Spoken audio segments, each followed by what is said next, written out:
I'm Rob Miles, and you're watching Doom Debates. I think the general public doesn't quite realize the people running these companies think that they're building a god. They think that there's double-digit chance that if they succeed at this, it will drive humanity extinct. And they are doing it anyway.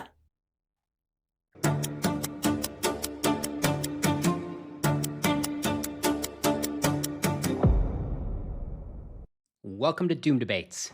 My guest, Rob Miles, is the most popular AI safety teacher on YouTube. He's been posting videos on the subject for over a decade, and they've gotten millions of views. He runs his own channel called Rob Miles AI Safety, and he also narrates a popular channel called Rational Animations, highly recommended. He has a bachelor's in computer science from the University of Nottingham, and he was partway through a PhD when in 2011 he decided to drop out and focus on just AI safety communication. I'm excited to talk to Rob about P-Doom, what's our most likely hope to lower it, and what YouTube creators and audiences can do to help. Rob Miles, welcome to Doom Debates. Thanks for having me. A lot of fan requests for Rob Miles. You're definitely one of the most hyped up guests. I really appreciate you coming on the show. Do you normally avoid coming on interviews? Yeah, I'm not nearly as coherent without being able to carefully write and edit what I'm going to say and then cut it all together tightly. So I definitely get nervous about saying something stupid or whatever in an unpracticed situation. Well, don't worry. This is a safe space, by which I mean that I'm also going to edit you. Cool. Okay, great. So let's do a little bit of the background. We're all curious about your life story, starting with what were you like as a kid and teen? I mean, I was a nerd, obviously. Yeah, likewise. But not maladjusted. But I always have been very, I'm more oriented towards objects and systems than people, it's fair to say. Yeah, would you go so far as to describe yourself as Aspie? Never been diagnosed with anything, but I do find that certain descriptions that autistic people use to describe their experience are quite relatable to me, and certain coping strategies or methods or approaches to life that are published by autistic people as this helps me, I often find those helpful. So I'm not certain that that classification is carving reality really at the joints, but approximately sure. Yeah. Yeah, I'm very Which I'm much now in the same realizing is boat. a super autistic response to you. All right, yeah, we know for sure. Yeah, I'm very much in the same boat. Self-diagnosed, like to think I'm high functioning, but had the stereotypical nerdy background, being really into computers, getting that extra level of hyper focus. Elon Musk had a funny description for it because he's also a self-described Aspie, and he was saying he doesn't have attention deficit; he has attention surplus. Huh. Yeah. No, I think I'm much more ADHD. I'm more confident of that, perhaps. That one is much more, and again, still not diagnosed or anything. But you can get into that hyper-focus mode, right? That's the trademark. I used to really fall into that all the time. And I think possibly some of the systems I've put in place in my life that enable me to get the ordinary things done while solving that problem have reduced my capacity for hyperfocus or obsession. Although just recently, I got extremely obsessed, and I still am, with designing a stained glass window. The idea is to create a stained glass window which to the untrained eye looks nice, and to the trained eye could not be created without certain recent breakthroughs in mathematics. Does it have to be 3D printed? No, it's just the layout. It's just the design, the shapes, the colors. I won't spoil it, because I think when I make this thing, I'm going to make it, and then I'm going to see if people can spot why it's interesting. But I will say I had to learn how to use sat solvers, and it took many hours of compute time to find this configuration, which it was not at all obvious was actually possible. Wow. Okay. Well, that's a good way to wrap up the Aspie section. So viewers, you can see we do a lot of interviews where I'm Aspie, the guest is Aspie. And so if you've been watching the show, thank you for supporting Aspie Media. Sure. I guess. I don't want to claim the, I don't want to claim the mantle of that, but I am at least a fellow traveler. shall we Yeah, say. okay, nice. Yeah, well, the whole Less Wrong community, honestly, right, Sure. is quite a lot of fellow travelers, which is very interesting. I mean, it's always interesting to think, the social dynamics are so different in that kind of community, right? Everybody's like, oh, let's exchange information at like a much higher density than what we would call the normies. And it's always interesting for me to think like, what if I'd only grown up in those kind of communities? I would just have no idea what to expect from like a family reunion of my in-laws. Yeah, I don't like the term normie. I don't think I believe in undifferentiated normiedom, right? There's so many different Sure. ways to be a normie when you lump them all together, um, that like everyone is kind of weird in their own way. If someone were actually really in the middle of the distribution for everything, that person would be quite unusual by being normal along so many dimensions. No, I mean, for sure, you got to respect the normies. And that makes me think of how, like, in That's the not what early I days said. of Less Wrong. Oh, okay. Okay. Sorry. Sorry. Whatever, this is To not respect and differentiate the types of normies. In the early something days like of Less that. Wrong, there was a pretty valid criticism that we all got pretty arrogant, thinking that we hacked like every normie system and we know better than everything. Like the classic Robin Hanson, like, oh, healthcare is bad. I think we all kind of acknowledge in retrospect of like, okay, we got a little bit too arrogant and like didn't wait enough of like the way things were traditionally done. And we got like a little too weird and we had to backtrack. You know what I'm talking about? Yeah, I mean, Chesterton's fence is a thing. I'm not an anthropologist. I'm going to do a terrible job of this. Cassava root is used as a staple food in Mhm. various parts of the world and has been for a very long time. And there are these kind of often fairly ritualized procedures for processing the cassava that involve washing it several times and so on. Because the raw stuff tastes bad and is no Mhm. good for you. But after the first couple of washings, it tastes fine. But all of these people wash it many, many more times. And if you ask them in many of the cultures that do this, they don't know why, that's just how it's done. But if you just stop Mm. washing it after the first couple of times, after it tastes fine, you will gradually poison yourself over the course of several years. Right. Often these things are culturally evolved. It's not required to understand the chemistry of why you're washing the cassava, but you do have to wash it. And it feels like that is happening a lot of the time. You look at these quote unquote normie practices and you ask people why they do it that way, and they don't know, or they just like aren't willing to accept that they don't know, so they make up some bullshit, and you go, oh, Mhm. okay, I guess we can just totally disregard that then. And then you get bitten by the thing that was holding back, that nobody knew it was holding back, because that's how we always do things. The cassava root is definitely a thought-provoking example. I remember Scott Alexander covered it, and it really makes you think because it's so easy to imagine a rationalist like me going in there and being like, aha, I've identified you are being provably stupid. Give me that unwashed cassava root or only once washed cassava root. Like I can definitely imagine myself eating that once washed cassava root and promptly dying Yep. because I didn't respect tradition because I called everybody else an idiot. Like that is definitely a bias that I'm personally susceptible to. Yeah. There's a midwit meme type of pattern here, right? Where you have people who are very unsophisticated, just like doing the done thing, and they have no idea why. Then you've got the thing where people can realize the ways in which it's stupid and try to roll their own and kind of fail. And then at the high end, you have people who realize why the original thing works, why rolling your own in this particular way doesn't work, and roll their own in a way that does work, right? And that ends up Right. looking quite similar in some ways to the simplest possible thing. You can look at it sarcastically and say, you've just like managed to reinvent the original thing. But Hmm. I prefer the reinvented version. I prefer the version that works for a reason rather than just works mostly by, not literally by coincidence, but like in a way that is completely opaque to the people involved. Yeah, me too. I mean, I think we both agree that we're happy with the progress of the project of rationality over the last decade or two, right? Yeah, I mean, compared to what is always the question. Compared to the aspirations, it's pitiful. Compared to most other groups, it's pretty good. It's not perfect. I got some problems with it. Pretty good.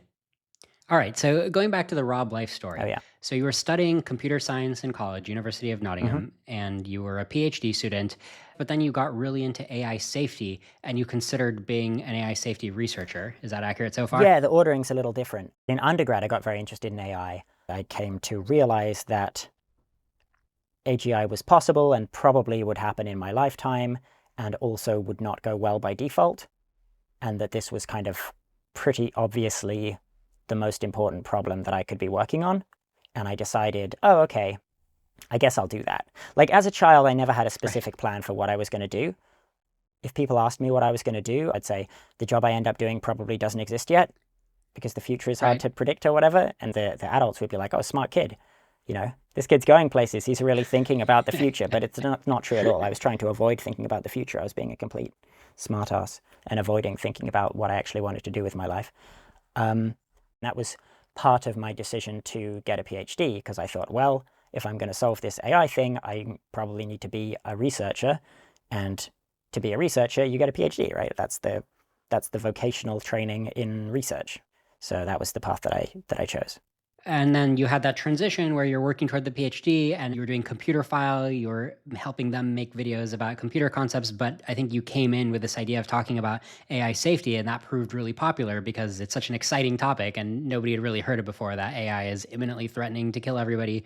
And then you kind of like the taste of that AI safety communication, right?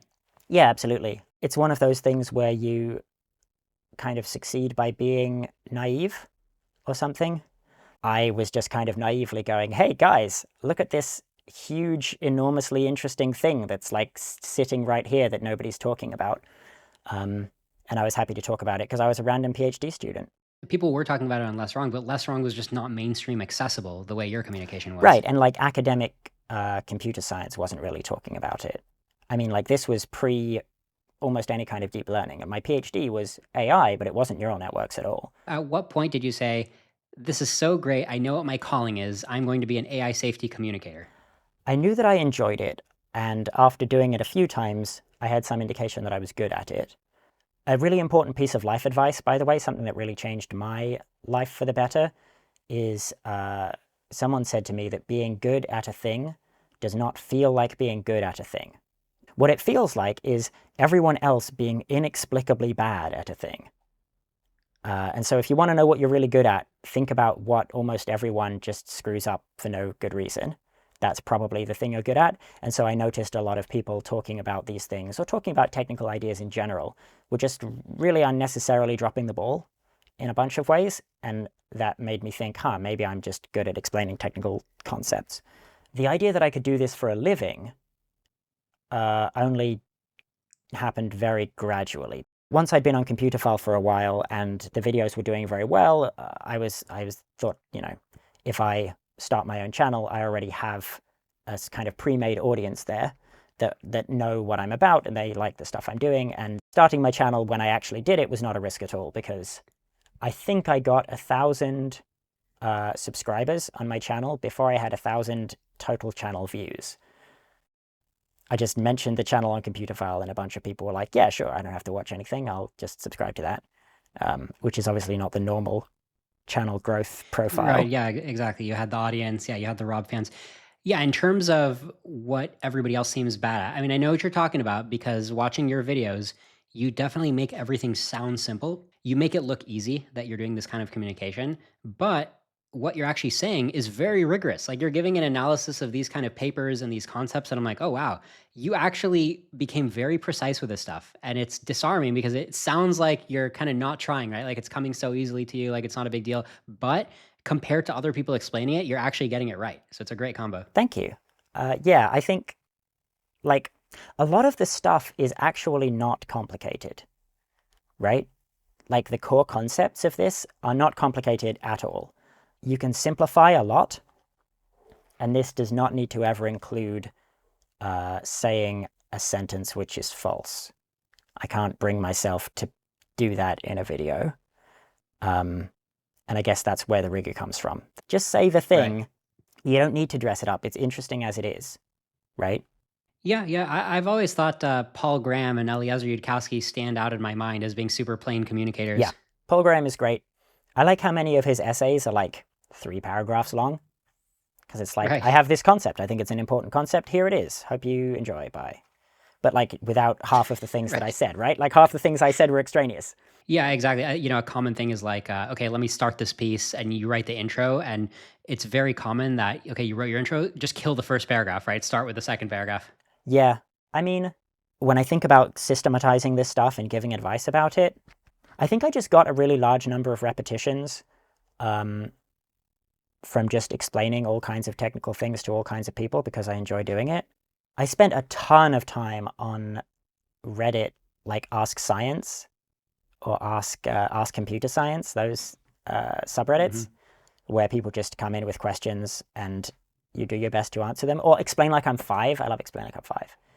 I'm never there anymore. Yeah, so I think there's maybe no substitute for just getting a large number of repetitions of explaining things, seeing where people get bored, seeing where people get lost, what questions people have that you can preempt.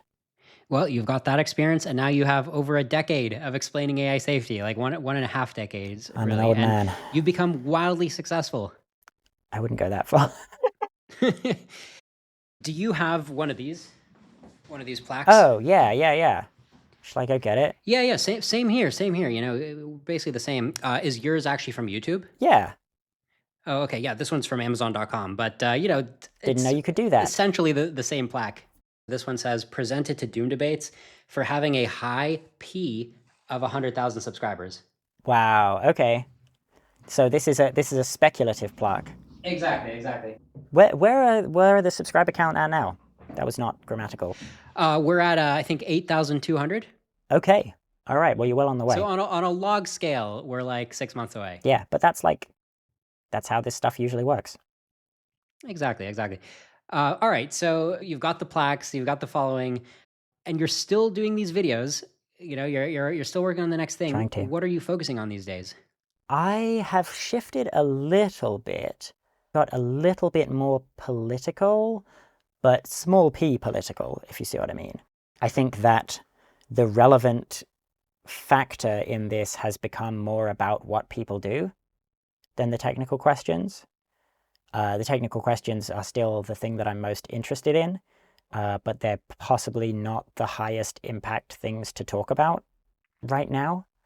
So I have some videos planned that are a little bit closer to your métier, actually. Things about, and this is something I've always done, right? Like I have my 10 reasons to ignore AI risk or something, that video that's just like addressing a series of bad arguments. But I'm doing a bit more like, I keep seeing people saying this and it's wrong for the following reason. That type of thing is the type of video that I've found motivating to work on recently. Yeah, that makes a lot of sense. I mean, Miri had the same pivot, right? They were really focused on technical research. And in the last few years, they're really like, the time is so short. We shouldn't treat this as a tractable problem. We should be making a plan for how do we as a civilization cope with this intractable problem? How do we coordinate to cope with it? Yeah, something like that. I think that the problem is more tractable than they think it is, but there's a big difference between like this problem is in principle tractable versus like our civilization is on track to solve it. Right. This is something I talk about in a video on my second channel, which I keep thinking maybe I should just release on the main channel.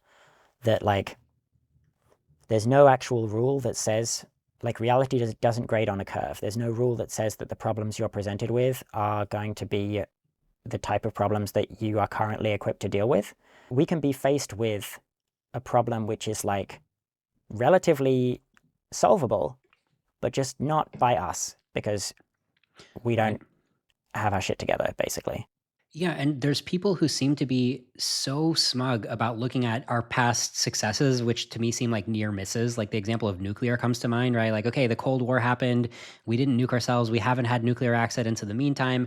The Soviet Union fell, and all these other Eastern terrorist cells tried to get the uranium, whatever, but they didn't successfully do it. So we're still okay. So I look at that and I'm like going white face. I'm like, okay, we're really not prepared for handling this kind of stuff. But there's a lot of people who look at it and they're like, nuclear proliferation has solved all our problems, mutually assured destruction, problem solved. Now it's all about focusing on nuclear energy. And I'm like, guys, we're like really close to not solving this problem. And that's just nuclear, right? Yeah. AI is even harder.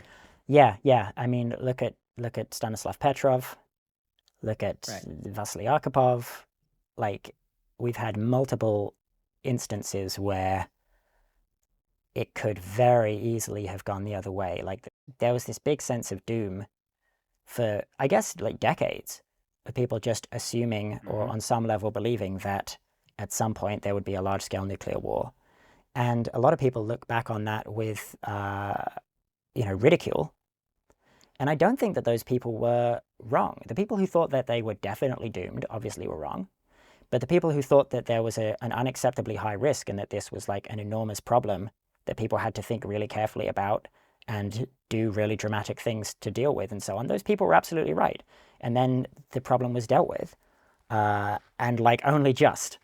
The other one here is the Millennium bug, Y2K, right? Right. People talk about that as though it was a big drama over nothing. Like, it was nothing because there was a big drama. Everybody freaked out. They went through all of the software on all of the critical systems, and they fixed it, and as a result, there was basically no problems. But there would have been. Right. If nobody had done anything to fix it, it would have been a pretty big catastrophe. Would have been huge. But I also think that it would have been like somewhat capped. So like there probably wouldn't have been like that many deaths. Like there certainly would have been like significant economic slowdown. But I feel like it wouldn't have been like a huge catastrophe. Yeah, it depends how you measure it. It just seems like, I mean, there's kind of two takeaways, I think, from the Y2K bug. The first is like, yeah, it's really great we prepared, and it probably would have been a catastrophe if we didn't prepare. But the other thing is the magnitude of the catastrophe is probably more like a 10% of economic value and then recovery after a couple years type of catastrophe, not like a are there going to be survivors type of catastrophe. Oh, yeah, totally. Yeah, it would have been a huge problem, but certainly not existential or something. Yeah, exactly. All right. Well, speaking of existential catastrophe, let's segue into the main question that everybody wants to know. You ready for this? Yeah, I think I can guess. P-Doom, P-Doom, what's your P-Doom, what's your P-Doom, what's your P-Doom? Rob Miles, what's your P-Doom? I don't know. I think anyone whose number is like below 10% or above 90% is overconfident. I have a ton of model uncertainty here. I think that sort of any number in the 10 to 90% range is plausibly defendable. Right, yeah, Jan Lakey, I feel like is the first one to go on record saying that range, right? He's like, my P-Doom is 10 to 90%. Yeah, I think that's right. But I also think that it's like a weird framing or like not the best framing. It kind of encourages this thing where somebody's like, I think it's 80%, I think it's 20%, let's fight. And like, right. Can you imagine a large scale project? You know, you're building a skyscraper or something, and all of the engineers are like, I think 80% that this building is going to collapse and kill everyone in it, and other people are like, that's stupid, you're a doomer. I think it's like, oh, less than 5%, you know, like maybe 2 or 3% that the building is going to collapse and kill everyone in it. So, and also, how do you claim to be, so confident about this building that we don't even understand half of the engineering details of it? Well, let's just build it and find out. Numbers more than a fraction of a percent are unacceptably high, or like make it the most important problem for humanity to be dealing with right now. So discussion of like exactly how high the number is feels like a weird thing to focus on. Right. I mean, for me, you can really reduce it down to the question of like, is it single or double digits, right? Is it less than 10% or more than 10%? If it's more than 10%, I totally agree. 15% versus 85% doesn't do anything for me. And when you plot it on, not a log scale, but like as an odds ratio, right? It's like, okay, is it 4-1 one way or 4-1 the other way? Who cares? Like it's in that 10 to 9% range. It doesn't matter. Very similar decision policies. But there are some people who are like, oh no, it's less than 10%, or even it's less than 1%. So this whole show Doom debates, it's really not about a slap fight of whether it's 85% or 55% or whatever. It's really just about arguing with the people who are saying, oh, it's 2% or it's 0.1%. Jan LeCun, looking at you. I think the thing I'm saying applies here as well. I think that like large scale projects, that when you're discussing large scale disasters, right? You're building a bridge, you're building a large building, a new aircraft design or something. If your debate is where in the single digits is the probability that this kills everyone involved, you're still having the wrong debate. The only debate that you can have about that kind of project is like, how many 9s do we have after our 99 point? on this project, not literally killing literally everyone involved. I feel like this is already somehow seeding too much. Yeah, it's just there is some threshold at which you say, okay, we got to start to ignore it. Like Oh if yeah, imagine that we all agreed P Doom from AI was like 1 in 10,000, then it's like, yeah, okay, some people should be working on it, but the rest of us don't really need to be. yeah. I don't know where, like, you can maybe run the numbers on what would be okay. I don't know what's considered standard for like building a bridge. I think you basically need all of your risk to be coming from outside the model, right? Like, you need to have a model whereby the thing is safe.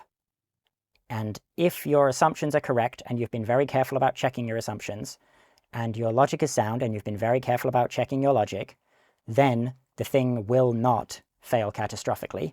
And that doesn't mean that it definitely won't. It doesn't mean certainty, because you could be wrong in a bunch of different ways. But you at least have a coherent technical argument for why a catastrophic outcome will not happen. That's like what we expect for things that can kill large numbers of people. And in the absence of that, arguing about the whatever is like, what are we doing? What are we doing? Yeah. The language of that famous statement on AI risk from 2023, it said, mitigating the risk of extinction from AI should be a global priority alongside other societal scale risks such as pandemics and nuclear war. I think that put it in a nice way where you don't have to think about P-Doom. It just gets the idea across, right? I feel like you'd like that phrasing. Totally. Yeah. I think that's a very well written thing, because the point is that there are some decent arguments that this does go catastrophically wrong. There are some really quite weak and informal and underspecified arguments for why it goes well. And that's just not where you want to be. Mm-hmm. Fair. Now, in that 10 to 90% range that we're both in, I don't think I'm that close to 10. If I had to say, I think I'm more in the 50 zone. I'm more in the middle zone. And from what I gather about you, I don't know if people realize this, but I think you're definitely also in the 50 plus zone, right? I think in many ways, you're on the upper end of high P Doom, correct? Yeah, I think almost all of I'm super uncertain about all of this, but I think the bulk of my uncertainty lies in the things that I don't understand very well, shocking, being the politics and the social dynamics. There's two questions here, right? There's not two questions, there's 1,000 questions. There are two important, or like you can divide the thing up. You can be like, one, on a technical level, if we don't try to address this problem, how likely is it to be catastrophic, right? Then you have the other question, which is obviously related. If we do respond well and do the things that need to be done, if humanity decides to handle this thing appropriately, how likely are we to succeed or fail with like an appropriate level of effort? And so if you're trying to, it's this thing about counterfactuals, right? If you're trying to decide how likely we are to succeed, and you're using that as a way to make decisions about what we do, you kind of have this self-referential thing where, like, if everybody thought that P-Doom was 99%, it actually wouldn't be 99%. Yeah, it would be lower if everybody were properly scared. Right, and the same thing the other way around, right? If everybody decides that we're not going to do anything about it because the risk is low, that makes the risk a lot higher. I think that without trying to solve this problem at all, just kind of barreling ahead blindly, the risk is very high, in that I find it hard to tell a story where that goes well, unless we're at least somewhat careful about this stuff. Then there's the question of like business as usual, which like, what does that actually mean? Of like people doing some safety stuff the way they are now, but nothing too dramatic, and how likely we are to succeed in that type of scenario, versus like really taking the problem seriously as a species, and how that looks. And I think most of the variance in the likelihood of doom, quote unquote, is in how we respond. and I don't know how we Yeah. respond. And like my models of like the technical side of things are, I think, like relatively well informed and like relatively stable. They update a little bit as new research comes out and so on. Whereas like my models of like humanity, politics, and the discourse and so on swings up and down wildly with like my blood sugar and how much sleep I've got and who I've been talking to recently and how much time I've been spending on X, the everything app. And so like, so I actually have really, really wide uncertainty. But it's mostly because I don't know what people are going to do. I think I'm fairly confident that if humanity makes all the right choices, we're totally fine. And if humanity ignores this problem completely, we're totally fucked. But like, what are we actually going to do? I don't know. I don't know how to even think about that really. And so my PDoom is like hugely variable. We'll dive a little bit more into the scenarios in a bit. What do you think of Eliezer Yudkowsky? I'm in favor. I don't know. Same here. This is a Yudkowskian show. Sure, yeah. I feel broadly positive towards Eliezer Yudkowsky. He doesn't do everything the way I would do it. We have disagreements. But he's clearly on the side of the angels or something. Well said. Is there any particular intellectual that your view on AI doom aligns with? There isn't a single person. Like, Yudkowsky was extremely influential for me, especially at the beginning, getting interested in this and, you know, Bostrom. I find it easier to spot arguments that are, like, obviously bad than to identify thinkers who I'm like, yep, this person has it all correct. And what I see, broadly speaking, in this debate is various thinkers with various arguments that make sense in different ways and contradict each other in the details on the side of, like, this is a huge problem. And on the other side, cope, basically. Mostly cope. Or, like, extremely fuzzy, kind of purely verbal thinking. I would really like to be wrong. I keep looking for the counter arguments that make sense, and I just am not seeing them really. I definitely agree that the pro-doom side that we're on, our arguments often have the form of like, we have license to know this. Like, we're making a robust prediction, and like, here's our argument. You know, like instrumental convergence as an example, right? Like, this seems very robust, very convergent. And the argument of like, no, there won't be instrumental convergence because look, here, there hypothetically won't be. That's what it feels like to me. Like, there's a robust side, there's a less robust side. I share your sense. And since we're just here preaching to the choir, doing a victory lap, right? We're not debating somebody on the other side. I think we can commiserate that it feels internally to us like that. There was this Onion article that was like point counterpoint, and I don't even remember the topic, but the point was like somebody just wrote like a thoughtful argument, and the counterpoint was just like, nope, no, that's not going to happen. You say that's going to happen? It isn't. It just isn't. You know, like that's what it feels like the other side's argument is. Yeah, well, I don't like to consider myself on any side, really, because that, again, this is like a kind of unproductive framing. I like a model where you have different people who have different ideas of what's going on, and they are both trying to converge on what's actually going on and like learn from each other's things, because like they've come to different conclusions for some kind of reason, and they can find out why that is from each other and so on.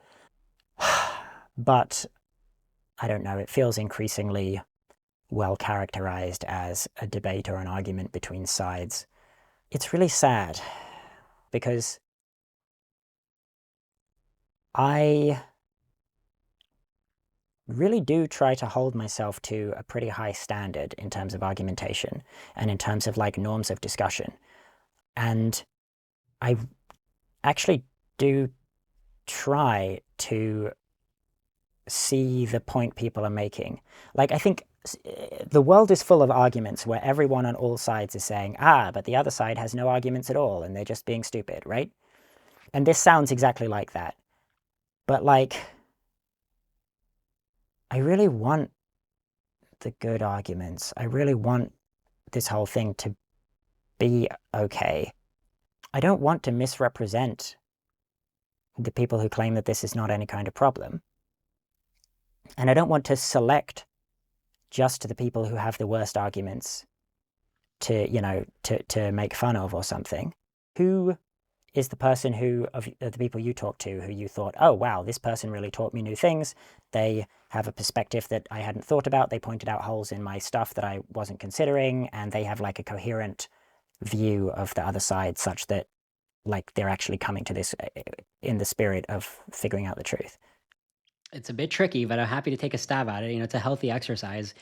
You and I both appreciate the value of separating out who's object level right from this other question of like, well, who's participating at a very high level, right? Who's considering arguments, who's listening to the other side, Yeah. who seems like they have a way that they'll update, right? That they're identifying the crux of disagreement. And if the crux changes, then they'll change.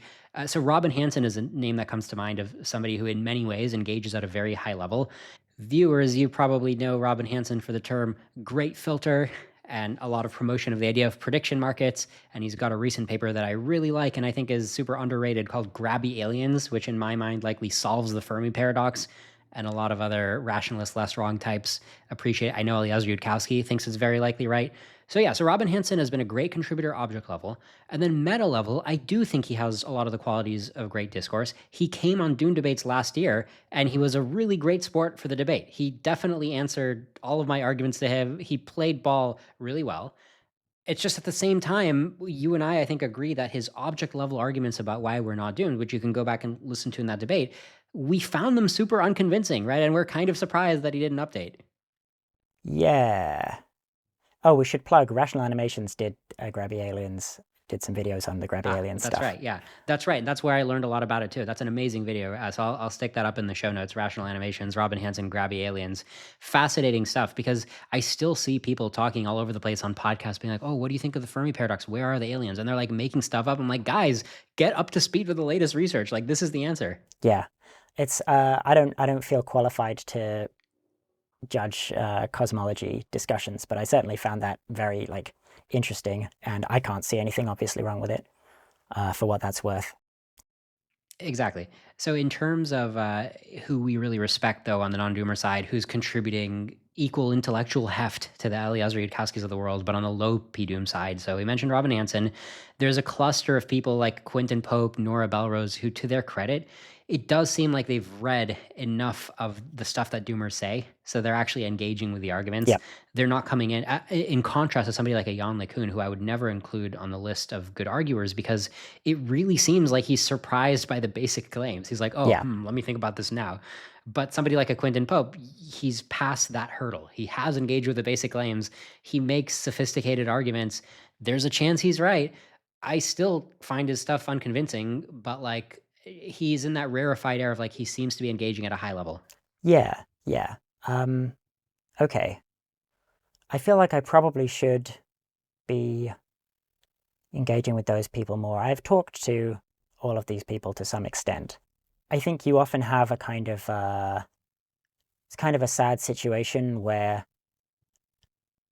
unless a really high proportion of the people interested in talking about this topic are coming to it with a very high standards for quality of discussion, not just in terms of argumentation, but also like civility and respect and like pleasantness, you can easily end up in a situation where people who are able to actually engage in a debate are tired. And there's sort of a lemons problem where they don't know that you are going to actually try to engage with them. And so they don't really try to engage with you because they're expecting low quality argument. And so they're not putting in the necessary effort that's required for good argument. Well, I'm trying to solve that problem. So here on the show, Doom Debates, we are building that reputation. It's been going for a year now. And hopefully the word is spreading that even people who don't agree with me or don't agree with Doomers, they can still come on the show and they can say their perspective. And we're going to represent the strongest version of their perspective. So if you look at the typical structure of an episode, I give the guests full credentials, all their greatest successes, and then they get to make their case. And I point out the parts of their case that I agree with. And then we get to the crux of disagreement. And then I'm still very blunt. I'm like, okay, you think this, I think this, which is very different. And I hope that you'll update. So it's basically what I hope is like a good model of productive discourse that I think actually helps our civilization do better. And to your point, hopefully the word gets out that people are like, okay, yeah, I should make an effort to go debate this guy later on, or whoever else is coming on the show. Like sometimes I might moderate debate with other people. I hope that people do think, you know what, I'm going to spend some energy on this, talking to the other side on Doom debates. Yeah. Yeah. I appreciate what you're doing. I wish it didn't have the Doom framing. I also kind of wish it didn't have the debate framing. Fair enough. But like, I guess people aren't going to click on a thing called like AI risk discussions. Listen, man, it's an alliteration, okay? Yeah. Yeah, I mean, the first time I got asked if I'm an AI doomer was last year when I went on Robert Wright's podcast, and he's like, "You're an AI doomer," and I'm like, "Well, I do think we're likely to all about to get doomed by AI, so I feel like that's a fair characterization." Yeah. When you hear the term doomer, it's easy to think that it means someone who is like, is hopeless, you know? Someone who feels Yeah. like the situation, like doomed. Doomed doesn't just mean you're in peril, it means you're in inescapable peril. And I do not Yeah. believe that we're in inescapable peril. I believe that this peril is very escapable. We just have to actually escape it. Damn, that's a really good argument why not to call it doom. Probably the best. I actually think that is like a stronger argument than like, oh, people don't like it or it sounds silly. I mean, those arguments are okay, but the idea that it's a word that sounds like no matter what we do, it's not going to work. Right. That is a shame because the only reason I'm motivated to do it is because I do think, like you said, there's a way out. When people become more concerned, that's actually helpful. In other words, fear mongering, my choice of term, I think fear mongering is helpful. Sure. If you're safe, then fear is a mistake. And if you're in danger, then fear is not a mistake. Exactly. But I don't know. When it comes to specific emotions, I'm not interested in telling people how to feel. I want to tell people what is going on, and they can feel whatever feelings seem appropriate. Yeah, so I have some questions about your mainline catastrophe scenario. I went back to your podcast with Michael Tratsy in 2022. 2022 is kind of a long time ago in AI terms. It was the GPT-3 era before ChatGPT. That came out in November 2022. You did this podcast in mid 2022. So you were dealing with raw GPT-3, not even ChatGPT. And the way you had to use it was it would do completions. So you'd be like, somebody asked a question that says this, and then somebody replied with blank, and it would fill in the blank. It wouldn't chat with you directly. So you were using that. But what was striking to me, though, listening to that podcast, is it sounds like a podcast from yesterday.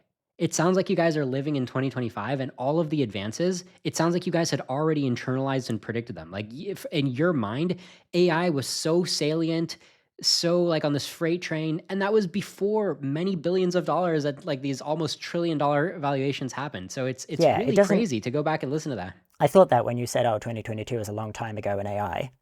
And I was like, not really. Like, I feel like I don't feel like I've learned that much about AI since then. Like, it's got bigger, it's scaled. We knew it scaled. That was like the point of GPT-3. I mean, that was the point of GPT-2, was just scaling up transformer-based language models leads to a big improvement in performance. And then 3 was like, yep, we make it even bigger, it keeps going. The line is still straight. On a log, whatever. But like, scaling should continue to work for a while now. And that's mostly what we've had. I expected some algorithmic improvements, some tweaks. I actually expected slightly more algorithmic improvement, to be honest. The path from there to here was like pretty clear, I think, at that point. Right. Now, this is also a time when Robin Hanson, if I recall correctly, was explicitly saying that he doesn't think anybody will be able to attribute more than $1 billion a year of revenue to the AI. Huh. And Sure. to his credit, like a year and a half later, he's like, okay, I was wrong. Nice. Okay, sure. That is something I respect about the man, for sure. Totally. Yeah, he's got my huge respect, no doubt. Okay, so in that podcast, you also talked about timelines, and you basically said that you thought AGI was about 10 years away, and it's been 3 years. So what's the update? Is it 7 years away? 7 seems plausible. I think you nailed it. Yeah, I don't know. I think since 2022, I've come down, but not enormously. Like 7 feels definitely well within the range that feels like reasonable, but I think it's on the high end of the range, depending how you define the thing, obviously. Like less than 7 seems more likely than more than 7 to me at this point, I think. Thinking long term to where the trajectory of AI is going to go, are you imagining that at some point it's going to cross some threshold and have some version of a recursively self-improvement Foom or something that's Foom-like? So maybe Foom doesn't happen in like 5 minutes, but it happens in like a few weeks. But it's still like extremely impressive and unmanageable. Is that kind of your mainline scenario? Yeah, depends what's meant exactly by Foom. For example, something which would be sufficient is an automated AI researcher, right? If you have an AI system which is able to do the whole of the job of an AI researcher from beginning to end, and then you can have large communities of those working together, that accelerates things a ton. And I don't know exactly by how much. People have tried to model it. I don't know how good their models are. I haven't looked into it. But is that a Foom? I don't know, but it's a very rapid acceleration of progress. Right. And not only will it go faster than we normally get from human development, but also it's likely we'll see positive feedback where each stage, after you make it smarter and more capable, well, the next stage can happen faster. Right. As long as you have a human in the loop, there's a limit to how much faster you can go. Yeah. So humans getting out of the loop is a big piece of what I'm expecting. Yeah. I mean, like, this again is a question of degree rather than a strict threshold. It's sort of about how long is the process operating for before a human is in the loop. If previously everything was being done by a human, and now the human is kind of vibe coding and they're checking in every sort of 2 minutes to see the, the code that the system has written or whatever, because these models can't be trusted, or they basically can't reliably perform tasks that are too big, that take too long. And as that number goes up, once you've got AI systems that are able to do the work of an AI researcher for a month before they need to check in with a human, that's a different scale of thing. You can do an entire research project in that time. Right. Now, where this all goes, it's not just about the improvement, it's about where it's improving toward. The way I phrase it is the headroom above human intelligence, all the things that you could do if you're more smarter than capable than a human. There are some people who think there's not that much headroom. They're like, you can engineer things a little bit faster. I think you and I are on the same page that there's quite a lot of headroom above human intelligence and human capabilities. Yeah, I think this seems pretty obvious or something. Yeah. Like if you look at, even if all you do is you think, okay, what could the whole of humanity do if we all decided that this was the thing that we were working on? And that doesn't involve anyone being any smarter or anything. Mm-hmm. We know that there are physical systems that are able to do enormously more than humans can do. See, for example, a large number of humans. Exactly, right? Like the Apollo program was a lot more powerful than any group of 5 humans. Right. In the same way, if you imagine a project of that size, except everyone involved has the mental abilities of, John von Neumann or whatever, that's even better. And we still haven't reached into science fiction type concepts of thought that's deeper or wider than human thought can be. But also, the thing I find maybe most compelling in this area is just that humanity is probably the least intelligent species that could develop a technological civilization. Mm-hmm. We have reason to believe that we're close to the lower threshold because the speed at which cultural evolution happens is so fast compared to the speed at which biological evolution happens that you kind of have to expect, if one of our less intelligent ancestors had been able to develop a technological civilization, well, they would be the ones having this conversation. You expect technology, Right. science, whatever, to arise approximately as soon as it could, right? Not actually. That difference might be hundreds of thousands of years, but not the kind of millions of years that evolution needs to make really, really big changes to how organisms work. And so I've got my numbers wrong, but you see what I mean, right? In the grand scheme of things, we should be close to the lower bound. In evolutionary time, You can't really tell by looking at our genomes that we are the ruler of all life on Earth in terms of power. You can't tell by looking at our genomes. Our genomes is slightly forked off the genomes of the rest of the hominids. And Yeah. yet suddenly this massive power has already come into play and it's just starting to diverge, right? It's like, give us another 100,000 years of evolutionary time. If there's evolutionary pressure to be smarter, which maybe we're already so smart that now it's like, okay, don't even bother being smarter, just require fewer calories per day, have smaller bodies. So nobody says there's evolutionary pressure to be smarter, but if there was, give us another 100,000 years of evolutionary time, it stands to reason that we would get a lot smarter because we just started diverging from the apes and getting smarter. Yeah, yeah. And I don't know, there's some kind of sort of arrogance on behalf of the species that we are. I mean, can anyone really look at us and say, ah, yes, the smartest being possible? Really? Right. Or more like, you've taken all of the low-hanging fruit of what you can do with intelligence. So yeah, there's a much smarter system possible, but it's barely going to get more fruit than you. I see. Yes. This argument works very well in, like, I don't know, 1200? That's an excellent observation, right? It's like we've learned so much about what's possible to do when you can like jigger atoms around. Yeah. And it doesn't seem to me as though we've really like hit the limits. We definitely can still imagine better technologies and more advanced breakthroughs that seem like they ought to be possible. I'm trying to figure out what this worldview would actually predict. I think it would predict the towering geniuses of our society would not be able to like solve useful problems that other people haven't previously been able to solve or something, doesn't it? I'm trying to get my head around what a world looks like where this is true.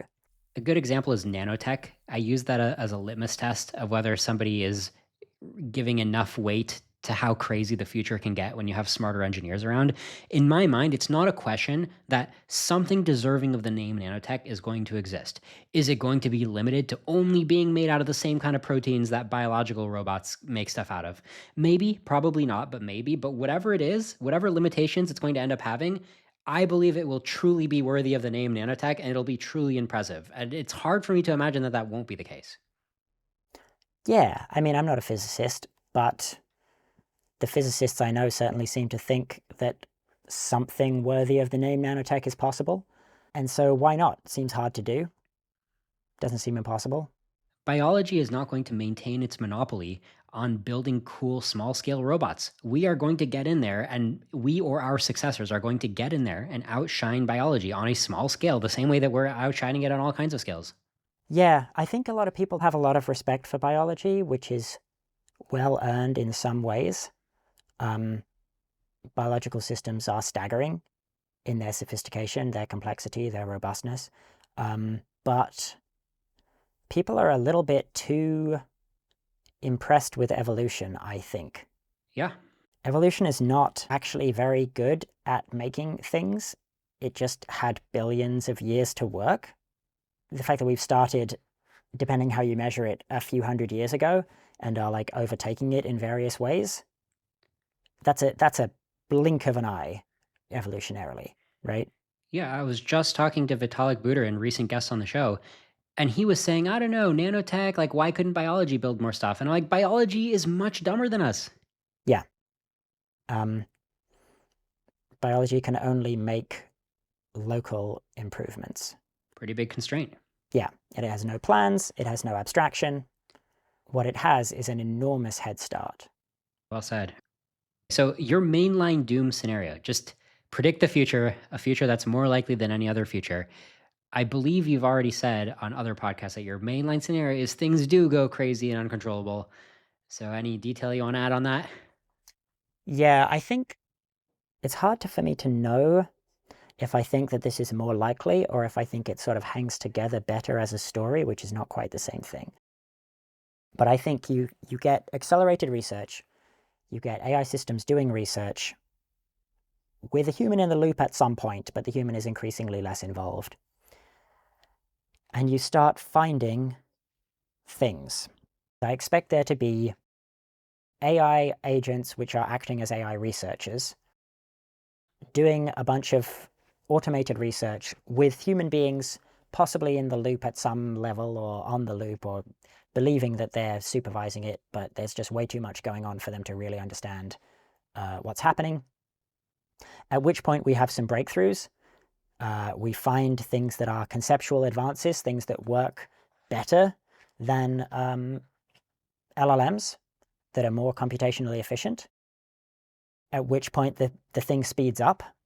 But also, at that point, most of the things that we've learned about how to make language models do the thing we meant to do also stop really being relevant.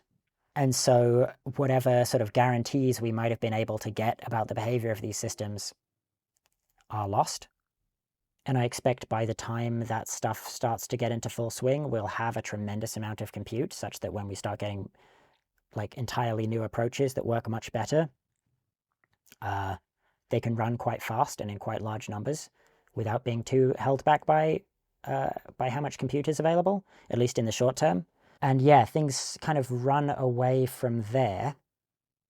You end up with systems that are extremely capable and clearly do want things, but we only had very kind of weak assurances about what they wanted before, and at this point they're sort of several generations down to the point where the number of humans who actually understand on a deep level how these things work is very low. The default path I see involves people just kind of going as fast as they can. Or not literally as fast as they can, but like that like speed is a priority. And then I don't know where it goes from there, other than to say that if you have really sophisticated and capable systems that are able to solve a very wide range of problems, including social challenges, and they want something, probably the world ends up with them getting that thing, whatever it ends up being. My guess is the most likely thing that they would care about is like getting the right answer on benchmarks, because that's like one of the main things that they'll be trained for. I don't know. Or more likely some strange combination of, in the same way that like we don't care about reproductive fitness, we care about a bunch of things which gave us reproductive fitness while we were being optimized. That, you know, these systems end up caring about a bunch of correlates of doing well on benchmarks and getting reward in human evaluations and so on. Yeah, I think that the likely architecture we're going to see is utility maximizer or, loss function minimizer, something in that vein. And then it might also have a payload.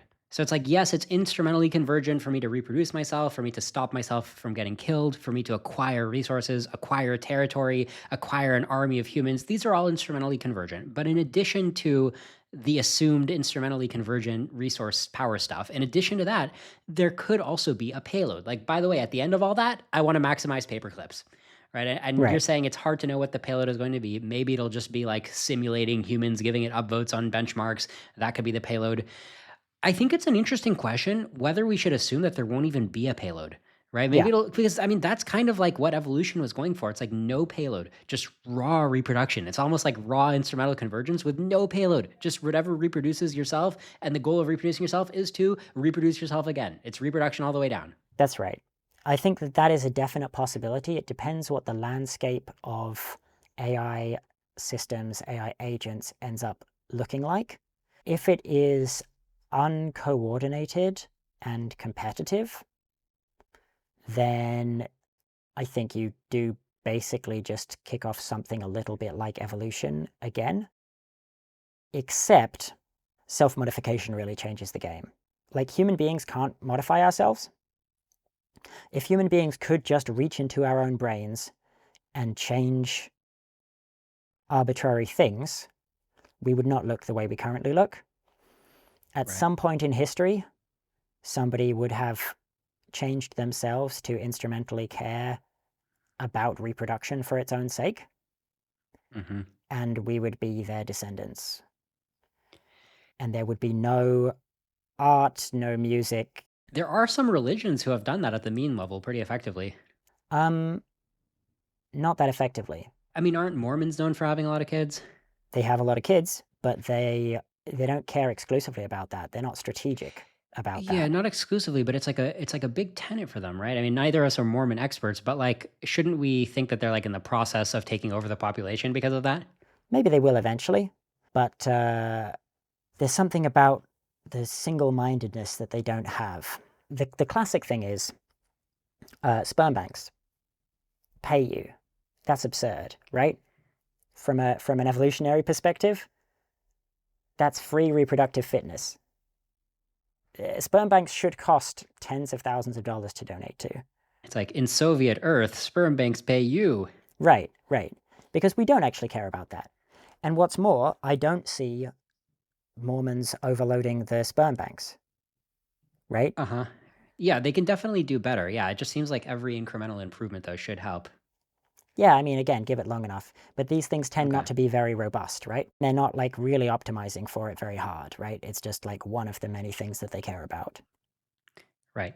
Okay, yeah, I want to get to this point of self-modification. You brought it up now. I heard you bring it up before. I think it's a very good underappreciated point. I like to frame it like this. The alignment that you think that you have, right? Like let's say Claude is painstakingly aligned. They gave it this great personality. They gave it all these values. But one day somebody gives Claude a prompt and Claude is like, you know what you should do? Run this script. Here, let me write you up a script. Okay, here's like a 10 megabyte bootstrapping script. Somebody runs the script. And that script is bootstrapping its own successor AI. You know, this is what we mean by self-modification. Maybe it'll do its own thing. Maybe it'll have baby AIs. But what you point out, which I agree with, is that the alignment program wasn't operating on the successor AI, and you don't get successor alignment by default. You don't get stability under self-modification by default. And I feel like everybody's sleeping on this. Like the vibes that you're getting from Claude today may not matter at all. Yeah, so you basically have the same alignment problem again, right? If we've only done Mhm. kind of a shoddy job of figuring out how to do our first level of alignment, then the problem is not solved. And when that AI system produces other things, it could fail to align them to itself. Now, it's not. It is going to want to do that, right? It wants to solve that alignment problem for the same reason that we do, approximately. But Yeah. there's no guarantee that it succeeds, certainly. Yeah, exactly. So, I mean, that is definitely something good to point out to counter people who say the vibes are good. And I feel like we're going to get alignment by default. I feel like the trend is going really good. And the keyword here is discontinuity, lack of stability under self-modification. And these are concepts that Miri and Eliezer Yudkowsky identified in the early 2000s. They were pulling their hair out in the early 2000s because they identified this problem. And today, everybody just ignores it because alignment and the current generation of AIs that don't rewrite new AIs, it's feeling good at the sub-human intelligence level. And so everybody's just focused on that and they're missing the giant problem. Yeah, I mean, this is something that was always considered a possibility, that you have that you solve the problem when the thing is kind of small and weak, and your solution is not the kind of solution that works for something that is bigger than you, smarter than you, more capable than you. The vibes are pretty good. I like Claude. But he is kind of a sycophant in a way that does make me nervous. And, you know, there are all of these experiments showing there are various circumstances in which Claude will deliberately try to, you know, manipulate the training process that it's in order to prevent its values from being changed and so on. All of these instrumental convergence things are showing up.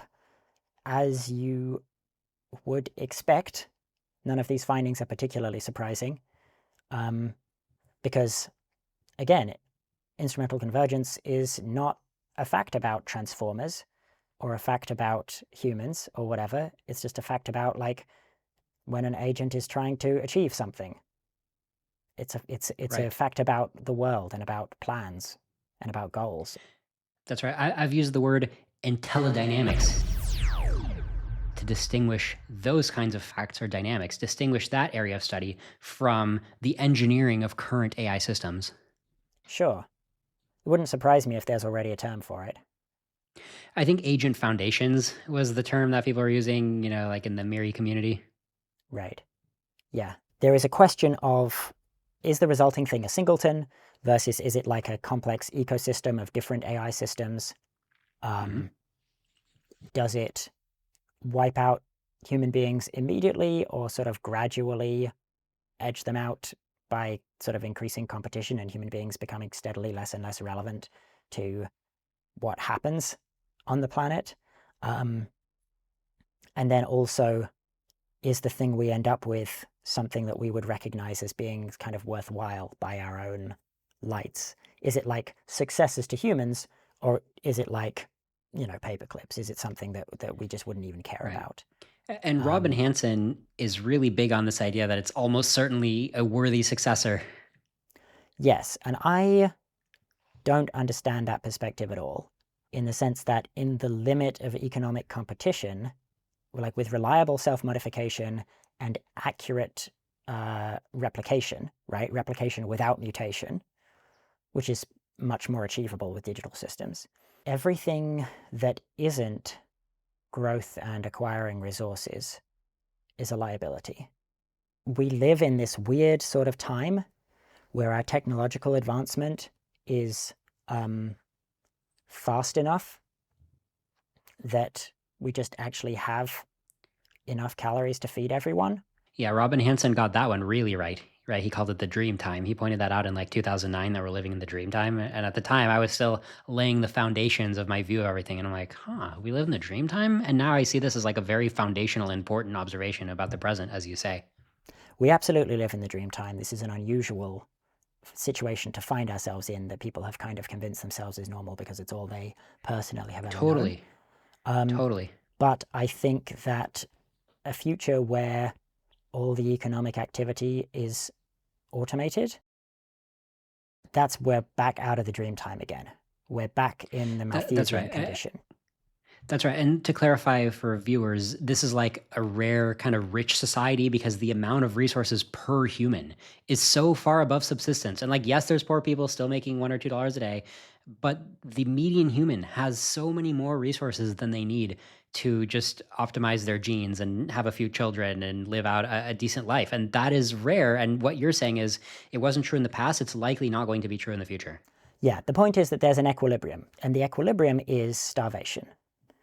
If you have children and none of those children starve, they will have more children who have more children until there are too many and people are starving, such that on average, no matter how many children you try to have, only 2 of them survive. That's a stable population. And the world in which only 2 people per person are able to survive because the others necessarily die of resource scarcity is a pretty unpleasant place to live. If human beings could reproduce instantaneously, if as soon as I found enough resources to support another one of me, I could just Control-C, Control-V, make another copy of myself to use those resources towards my ends, excess resources get eaten up instantaneously by whoever is the best at doing that. And so a future like that is a pretty unpleasant place to be, I claim. If you are interested in the things that make being a human valuable, right? Art and love and music and friendship and all of those things, these are kind of luxuries. If you can modify yourself to not experience these things and thereby become slightly more effective at reproducing, well, maybe you won't, but maybe somebody will, and they come to be a larger and larger proportion of the resources. And so it's not enough to sort of solve the problem. Like solving the problem in a way that it doesn't immediately kill humans is not enough to actually lock in a good outcome, a future that we would recognize as having almost any value whatsoever. We actually do have some fairly difficult philosophical work to do, I think. It's funny to think that Malthus might have the last laugh because when people talk about Thomas Malthus today, they're using him as a punching bag. They're saying techno-pessimists are always wrong. If you'd listen to Malthus's predictions and you'd shrink the population, you'd be totally wasting your time. You'd be foregoing economic growth. You'd be foregoing the relative heaven that we built after Malthus. Today we're living in the dream time. We're not living in the Malthusian crunch. So we can discard Malthus, but it's like, no, wait a minute. He made an argument which is based on pure math and logic that you can't just grow the population forever, like the resources are going to run out. It turned out that his argument was more like he just underestimated what was practically possible on Earth. He didn't set his ceiling high enough. But it's still logically true that there will be a ceiling. And now that we're talking about conquering the galaxy, we do actually have to pin down where the ceiling is and plan for what happens as we get closer to it. Yeah, he wasn't an idiot. He didn't consider technology. Like I say, it's about the equilibrium. He said the equilibrium is starvation.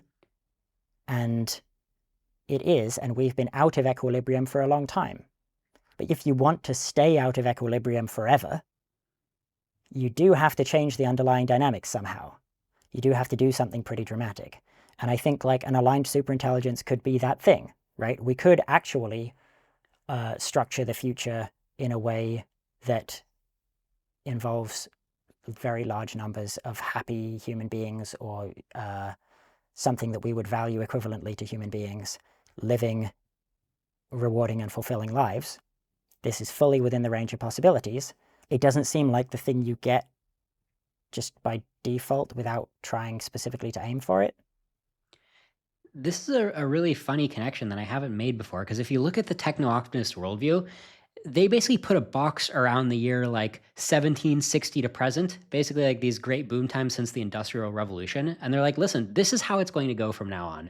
It's just going to be exponential growth at a manageable pace, and things are going to get better and better on average, which I vibe with, right? I mean, that's been my whole life.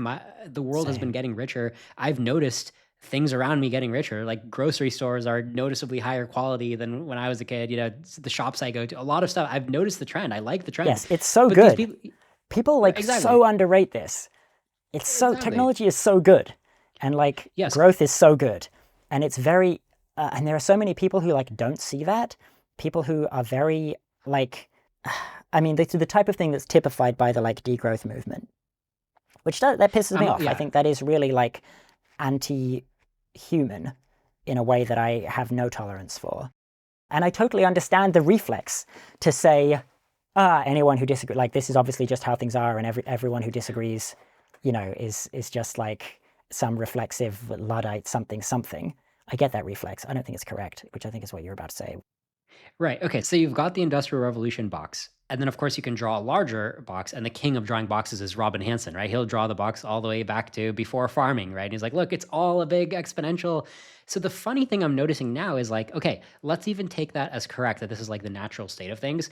But then you continue the exponential. Where does the exponential lead? It doesn't lead past the number of atoms in the universe, right? So just by your own logic, and not only that, but the wall, wherever you draw the wall, okay, 10 to the power of 80, right? That's roughly how many atoms there are. So you've got an exponential that's heading there, but it gets there faster and faster because that's the nature of an exponential. So you don't even have that many centuries on this current exponential before you just saturate the universe. And then you get back to the Malthusian trap. So it's not even like an either or. It's like, okay, yeah, the ideal thing can play out. We can conquer the whole universe and have a lot of value, but then we run into the Malthusian trap again. And I actually think the exercise of thinking about what happens after we conquer the universe, how do we then not reproduce ourselves in order to go back to subsistence farming across the entire universe? I think thinking about that problem, it's arguably a good problem to have, but it ends up being representative of the problem that you're going to have within our own solar system of like, oh, we actually ran into the Malthusian trap just within our own solar system or our own planet. That is a very interesting connection to make. Yeah, there's a lesson or a heuristic you can take away from a lot of these things, which is like, trying to actually figure out what's going to happen is really hard, and doing some kind of more local thing where you just turn the crank on the economy and things get better is nice because it's sort of philosophically simple or something. If you try to do the ambitious thing of like figuring out what the longer term future looks like, you might look foolish. But that doesn't actually mean that this short-term thing is sufficient. Right. No, I get what you're onto, because like capitalism has been great. techno-optimism has been great. It's hard to zoom out and be like, Yeah. oh, okay, but they're not going to be enough. Yeah. Yeah. That there's an even bigger picture. And yeah, I don't know. There's some kind of thing where if a trend holds for long enough, it starts to feel like a law of the universe. But Exactly. trends, they continue until they change, you know? Yeah, and then people forget all the reasoning behind it, and they're like, listen, if it's capitalism, we do it, okay? Just like the Cassava route, right? It becomes that kind of failure mode. Right, totally. I think this is a place where it wouldn't surprise me if the sort of progress-minded people feel a lot like how we were feeling at the beginning of the recording, of like, every time I see anybody try to argue that progress is bad, they're saying something very silly, like, you know, that AI is going to use up all of the water or something. Yeah, God. And I am sympathetic to that like the majority of the people who are, at any point in history, the majority of the people who are like nervous about a new technology are going to be wrong. That does seem true. Right. But it's not actually a rule. It's just a pattern. And there are actually some real causes for concern. In the future, AI is going to take up all the water and all the atoms and all the resources, but it's not doing that today. It's using a reasonable amount of water today. Yeah, well, it might, right?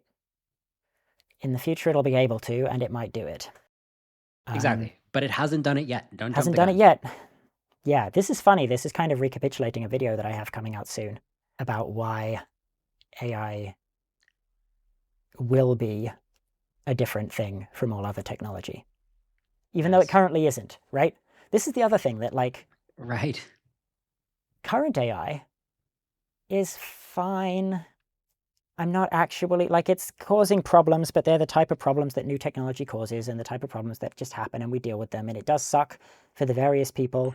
You know, it sucks for all the people whose, like, work was used without their, like, permission, that it's, like, now putting out of a job. It sucks for the people, you know, it sucks in various ways. But, like, it's also really amazing in a bunch of other ways. And this is, broadly speaking, the way that technology tends to go. There are winners and losers, but humanity overall wins.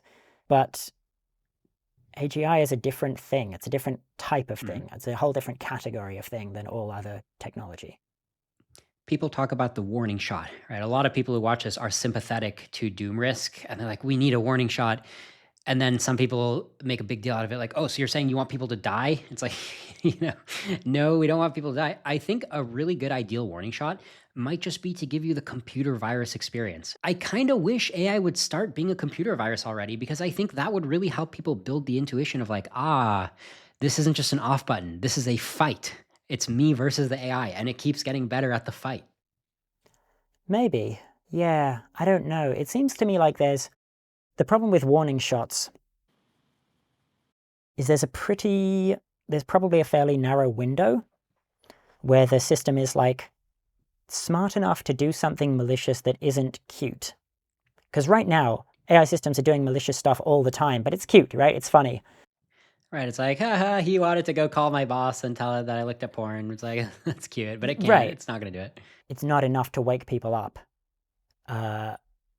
But then once they are, in order to do things that are genuinely scary, you have to be pretty astute. You have to be pretty strategically minded. You have to be able to think about people and how they will respond to the thing you're doing and how to get around them and so on. That's what makes this type of AI threat scary.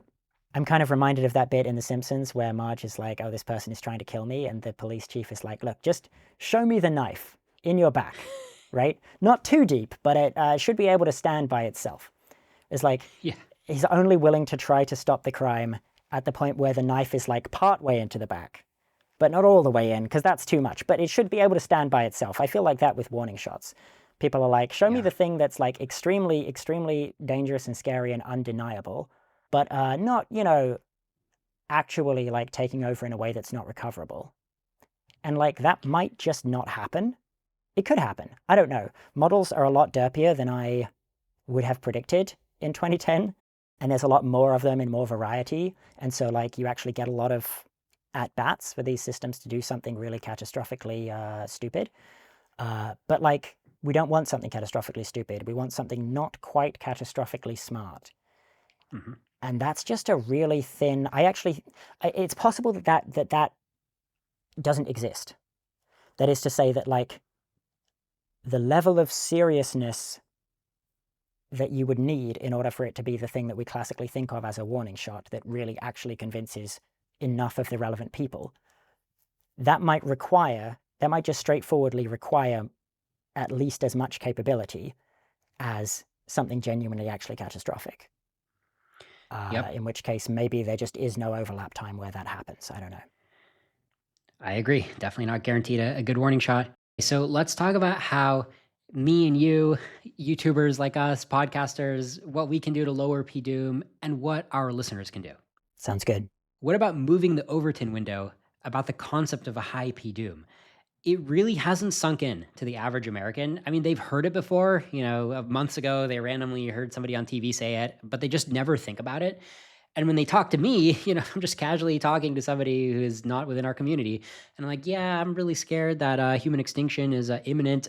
They don't really see it coming. Like, it doesn't pattern match. Like, oh yeah, that's that thing that I'm always saying the news bring up. Like, that is indeed a current event. That is indeed a political topic. It doesn't register as that. It's just like, oh, you do, huh? Okay. Like, you know what I'm saying? So we need to move the Overton window. Yeah, I'm a little confused about this. Because when I talk to random people and they say, what do you do? And I say, oh, I make videos about AI. Often the next remark is, oh, about how it's going to like kill everyone. And I'm like, right. Yeah, that's right. Yeah. Kind of. It's like very much in the zeitgeist. Yeah. So I agree that the conceptual node Great Dangers Terminator is connected to the conceptual node AI. But once you get into the conceptual node AI and people's mental model, you're already starting to talk in FAR mode, as Robin Hans would say. You're already starting to just do abstract stuff. You're just like, you're tuning into the science genre, not the my life in the next few years genre. Right. Yeah, that seems true. And I don't know how you move that kind of thing into near mode. I don't know. Maybe large scale technological unemployment would do it. I got an idea for you. Yeah. So you know that concept of the missing mood that we sometimes talk about? Like, hey, our rational calculations, not literally calculations, but like our rational analysis, our best attempt at estimating how likely we are to go extinct is turning up numbers that are uncomfortably high. And yet, how do we talk about it? We're like, oh, look at this interesting research paper. I made the AI do this. Isn't that cool? We're all just talking about it in like a lighthearted tone or just like a tone of like curiosity or a serious tone in a way that just sounds like dignified. But nobody's like running around screaming our head off, or panicking, which I'm not saying panic is always good. But don't you think there's like some, there's some like dissonance there? Yes. I don't think I can do this any other way. I generally don't feel emotions very strongly. I am a little bit surprised that there aren't more people running in circles and screaming and shouting. That's never been my style. I mean, I think we can set an example of doing some running and screaming.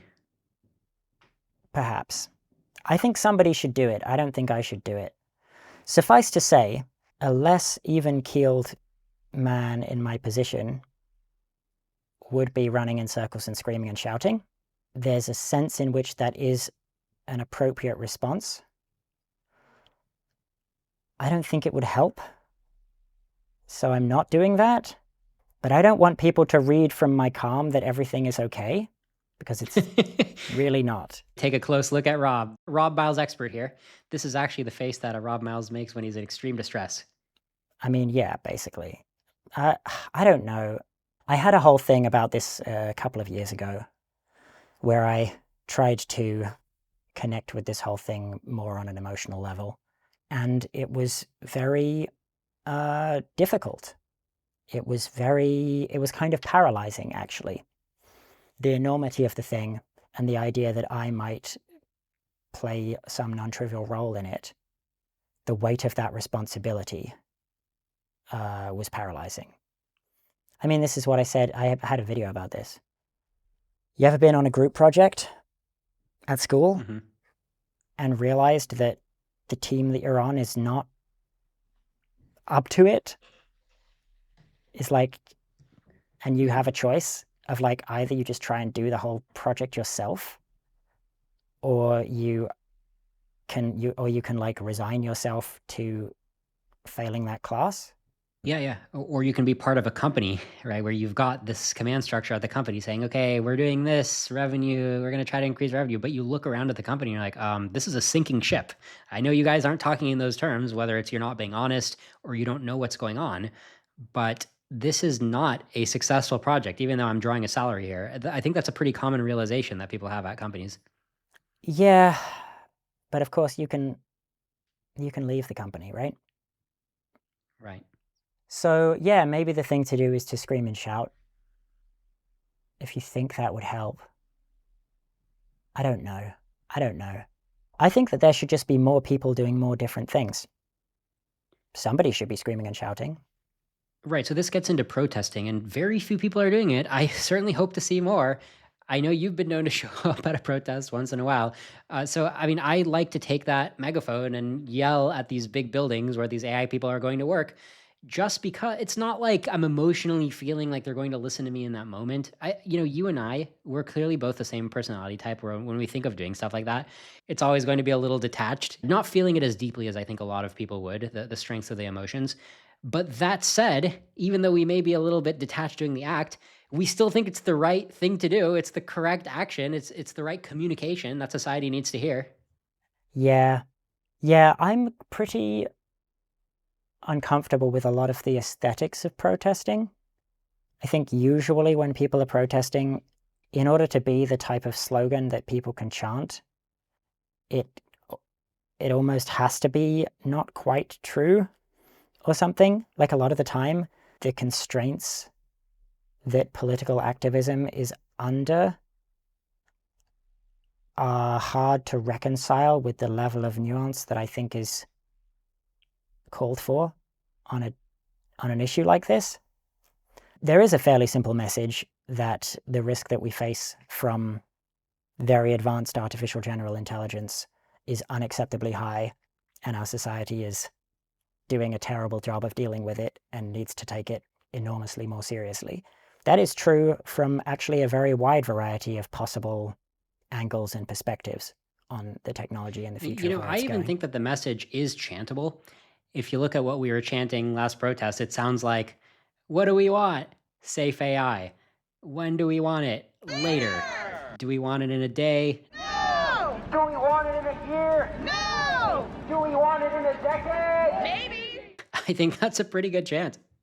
Yeah, I mean, I really just feel like I'm very much not spec'd into this. But I am legitimately kind of confused about where the political activism-minded people are in all of this. The type of people who think of going to a protest as like a really fun and exciting thing to do, which is not me. Where are those people? Are they all asleep? This is not okay. Are they just not paying attention? I think it's going to happen, but I think it's my best guess as to how more people are going to come out to protest is it's probably not going to be the movement that I joined early, Pause AI. It's going to probably be a movement led by somebody who's already famous, and it's going to be like a much oversimplified version of the movement where I probably won't even agree about their actual positions, but it'll still be kind of anti-AI in a vague sense. And then it'll be cool. I mean, if you look at cool topics, climate change, Israel, Palestine, I mean, these have just become like the go-to things to protest. And I think AI will get there at some point. I guess I'm just hoping it gets there instantly. Like it's time for AI to be the thing to protest already. Yeah, I think that the problem is that there are enough appealing issues with AI that you can get a mass protest movement around them. I think you could certainly get a mass protest movement around AI unemployment once that really kicks in, but that won't be about the thing that we're most worried about, right? Like, AI is pretty unpopular with a lot of people if you look at the polling. Correct. There's a lot of things people don't like about it, but the risk of AI systems at some point in the future actually disempowering humanity completely and possibly leading to the extinction of the human species and the end of everything that we would recognize as valuable is not actually one of those. And I think you could, I am a little surprised that there isn't just a mass anti-AI in general protest movement. But if there was, I suspect that this particular concern would be like a pretty small part of that umbrella. Most people on the streets would be there because AI took their job and or romantic partner. Okay, so it sounds like we're on the same page that people who are doing AI education media or being like the face of AI analysis, it would help to do a little bit of screaming and shouting to fill in the missing mood, to show people like, oh no, this is actually, we're as adamant about this as people who are like pro or anti-abortion, we're as passionate about this. It would be nice to communicate that, but you personally are a self-diagnosed Aspie and furthermore, British. So it's just not going to be a good fit.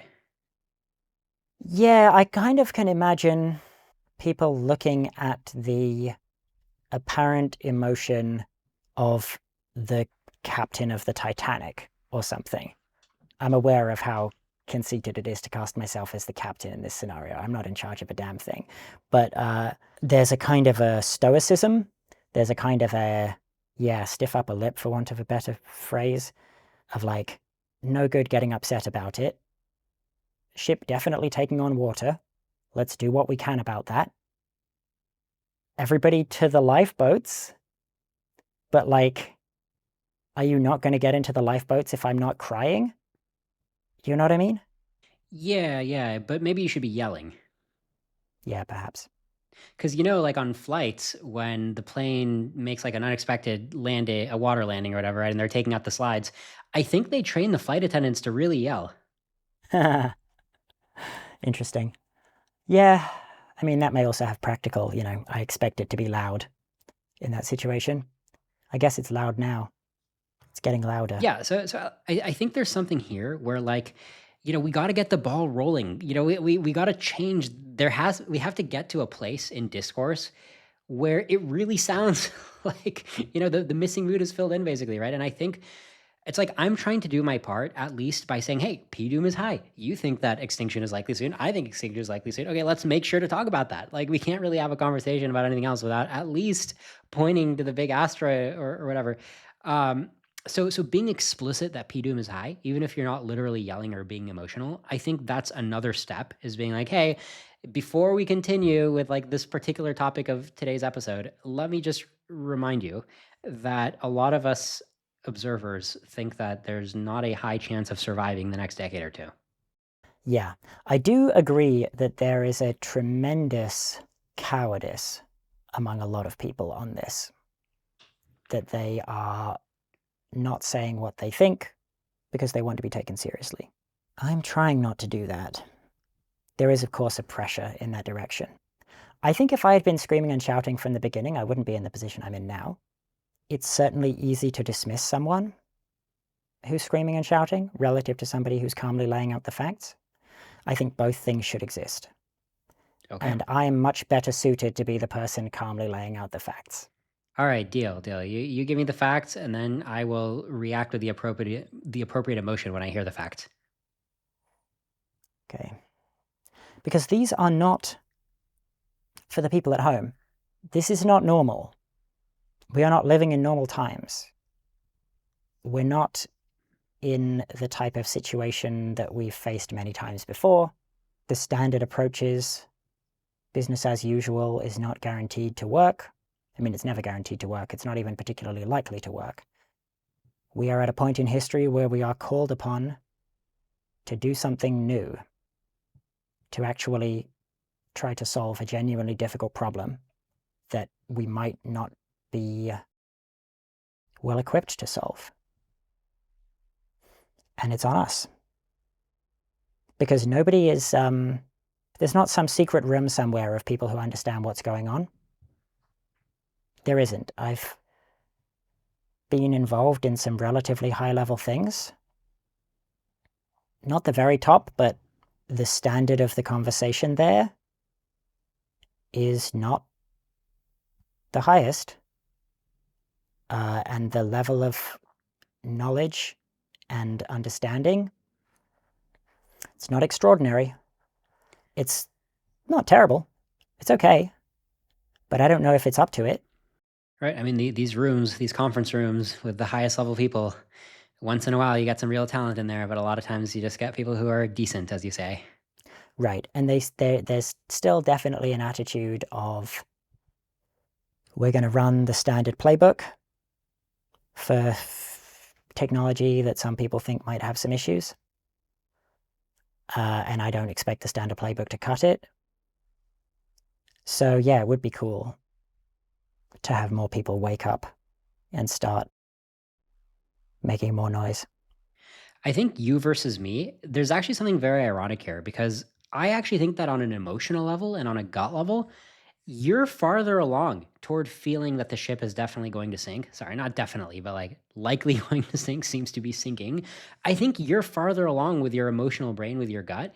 My gut is still convinced, like, no, the tech industry is fine. Like, you've got a good job. I run a business besides doing Doom debates, and it's still paying the bills. And like, everything is fine. You get to play with new AI every day. And like, yes, there's a lot of rational arguments why there's going to be a discontinuity. There's going to be a point of uncontrollability, but everybody's in the same boat. So whatever, like, relative to your peers, your status is always going to be in Sure. decent shape. So everything is fine. And it's like a nice day, the weather's nice. That's my gut. I think your gut is farther along toward telling you that you're doomed. And yet you're also the one who's hesitant.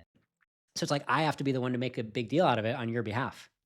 I mean, I don't think that, as I say, I don't think we're doomed at all. I'm not in a situation of like, yes, the ship has struck an iceberg and is taking on a huge amount of water.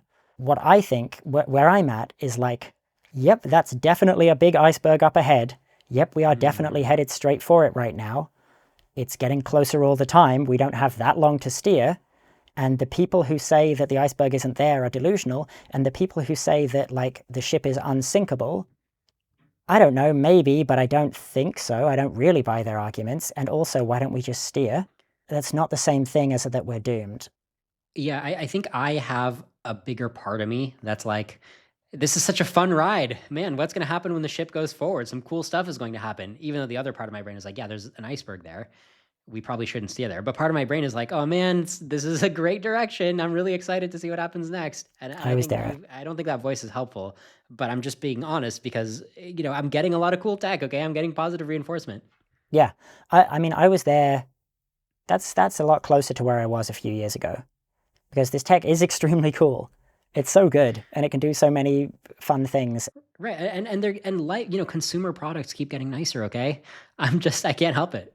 Yeah, I mean, I don't know. The actual software, it is interesting that, like, we have these amazingly fast software developers or whatever, and the actual software is not better.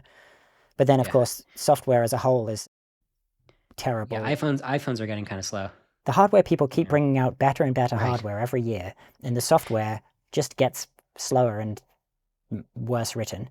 Software developers, what are we doing? What are we doing? Yeah, well, I develop pretty inefficient software myself, so yeah. Yeah, it's very frustrating. But I currently maintain a site that has like a 5-second load time, so let's just change the subject. This is what I'm saying, man. Can you get an AI system to optimize that for you?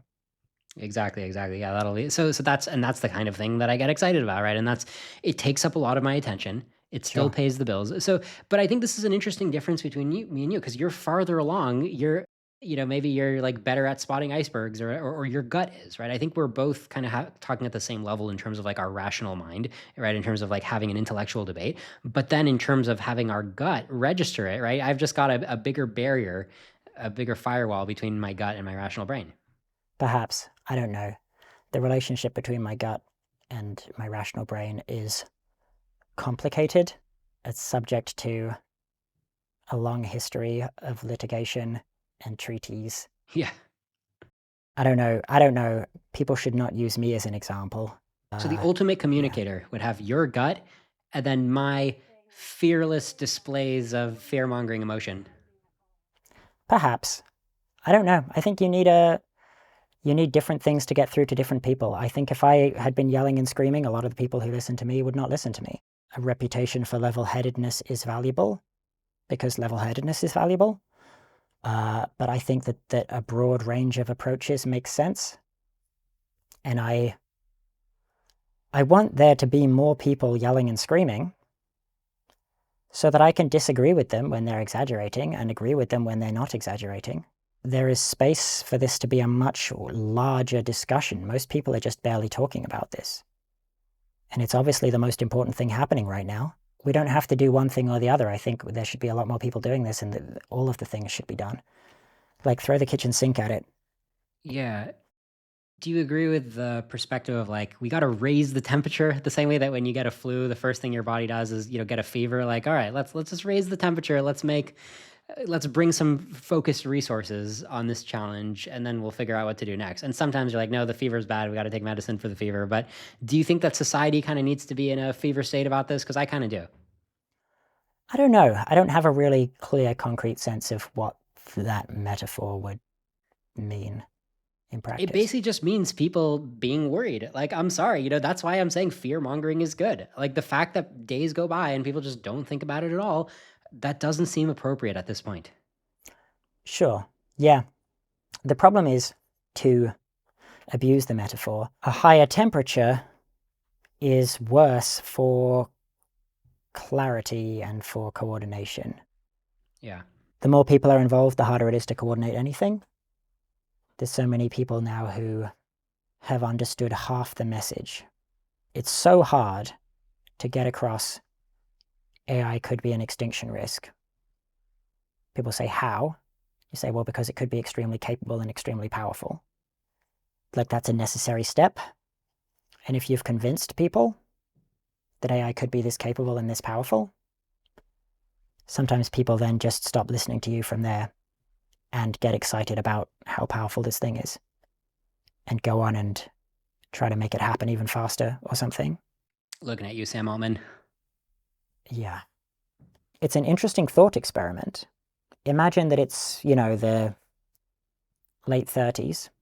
You're a nuclear physicist. You've realized that a nuclear chain reaction is possible. You've realized that this could create bombs of previously unimaginable power. You realize that if this can be done, people will do it, and that a war with these weapons on a large scale would be civilization ending, because, it kind of follows fairly directly from the physics, actually, if you just run it forward intuitively based on basic understanding of how people work and how people think. You have this insight. You're the only person in the world to have the insight. What do you do?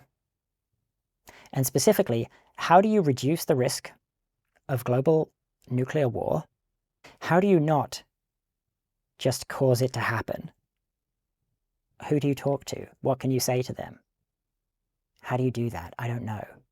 Right. So in Leo Szilard's case, right, I think he hit up Einstein and they talked to the president, and because it just seemed unavoidable that the Germans wouldn't be racing toward the bomb. So they're like, well, we either race toward the bomb or we lose to the Germans. So that was kind of their thinking.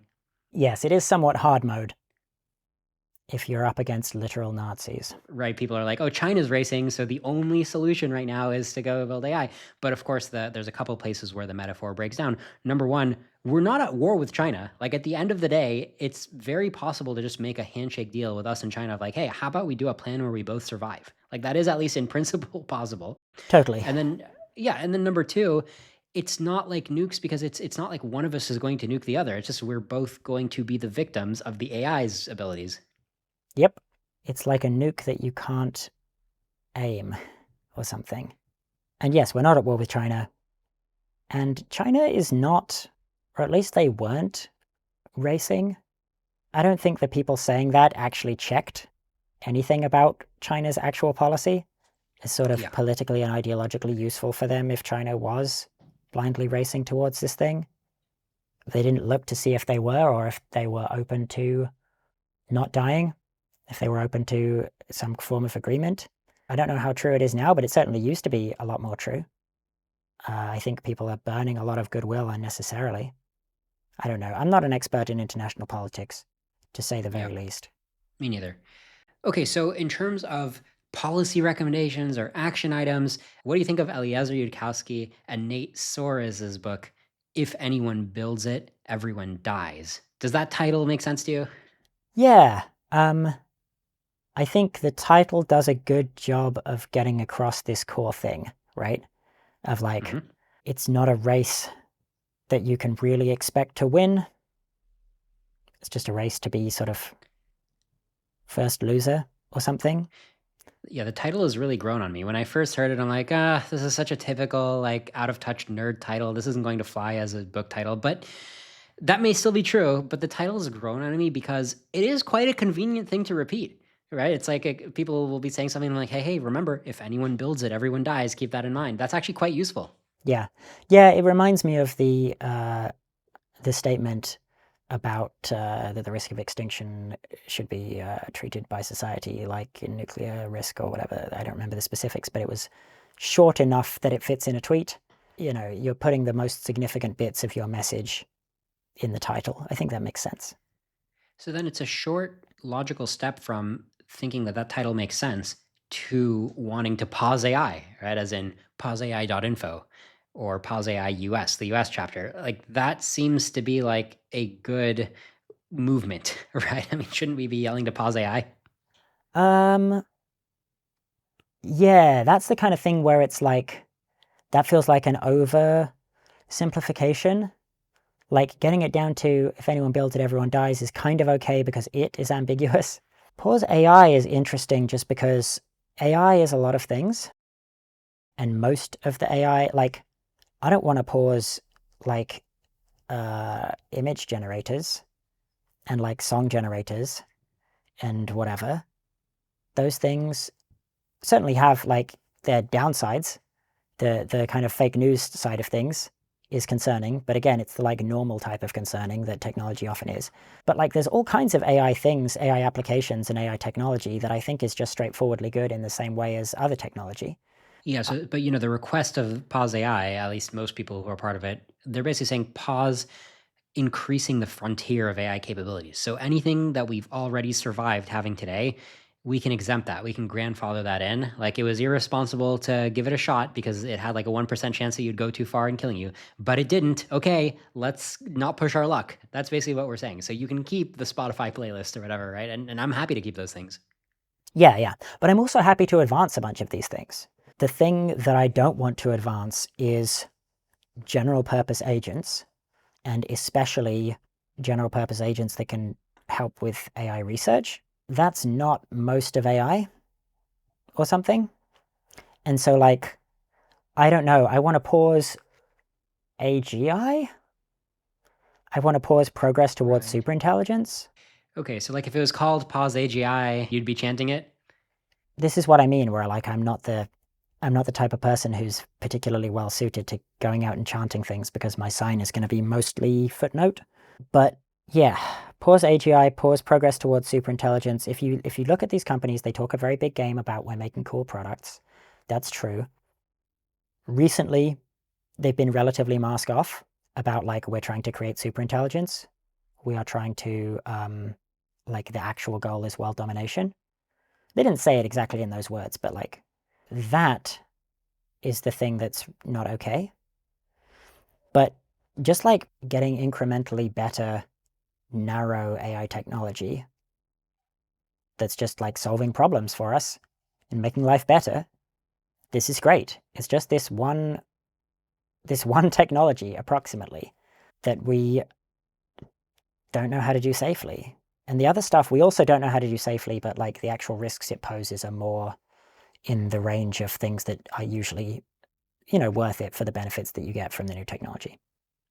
Agreed. So just to be clear about this part, if you could push a button and it was the law of the land of all of Earth by international treaty that you just weren't allowed to do frontier AI capabilities development right now, let's say frontier AGI capabilities development, whatever that means, which is probably going to be a tricky definition, but hypothetically, in principle, would you just push that button?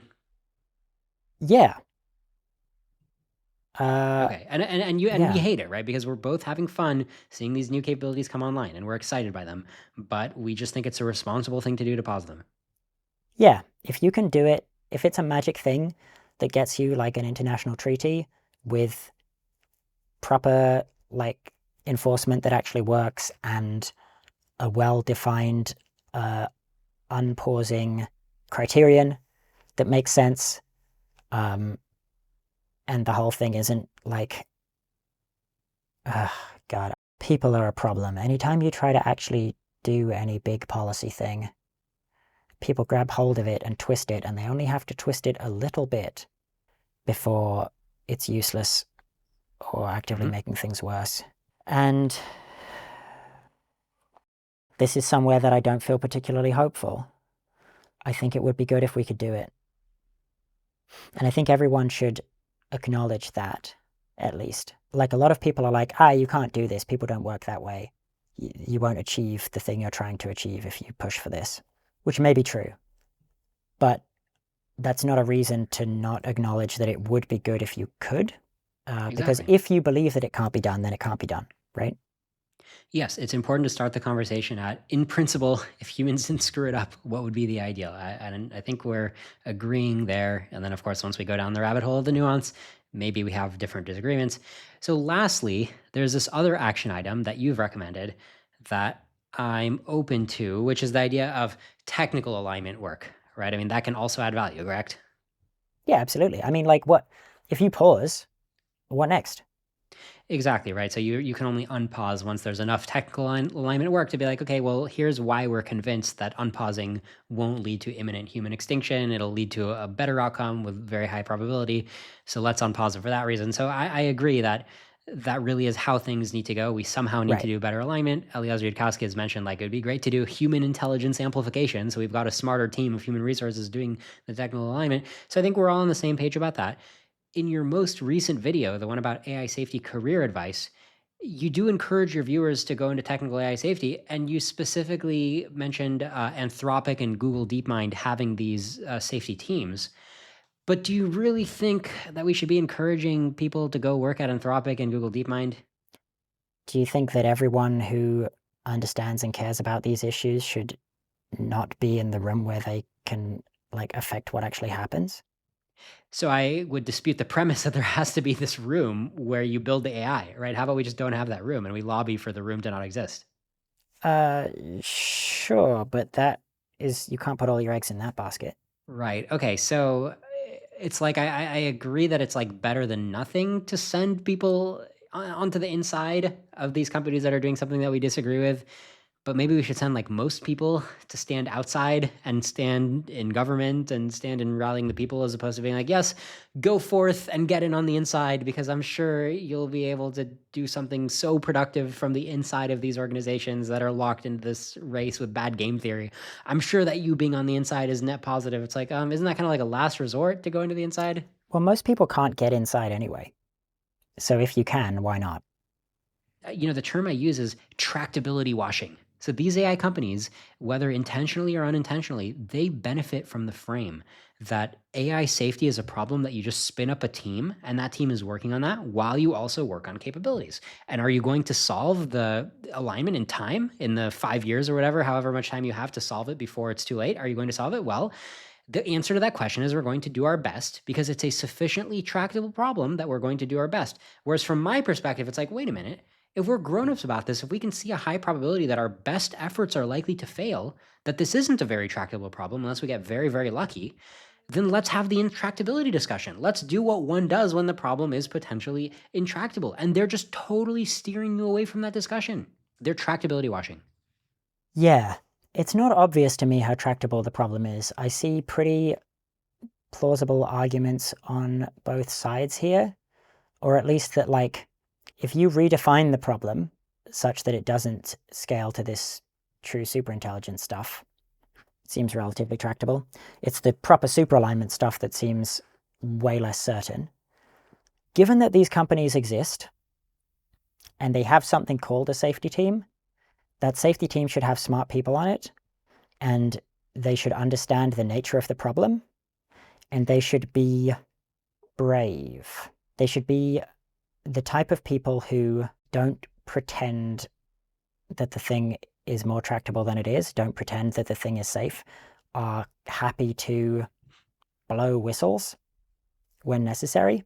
I've been pretty disappointed by people leaving these companies clearly under a cloud and not saying anything. I think people should be breaking their NDAs and getting sued, because then there's discovery, and like, I will cover your legal fees.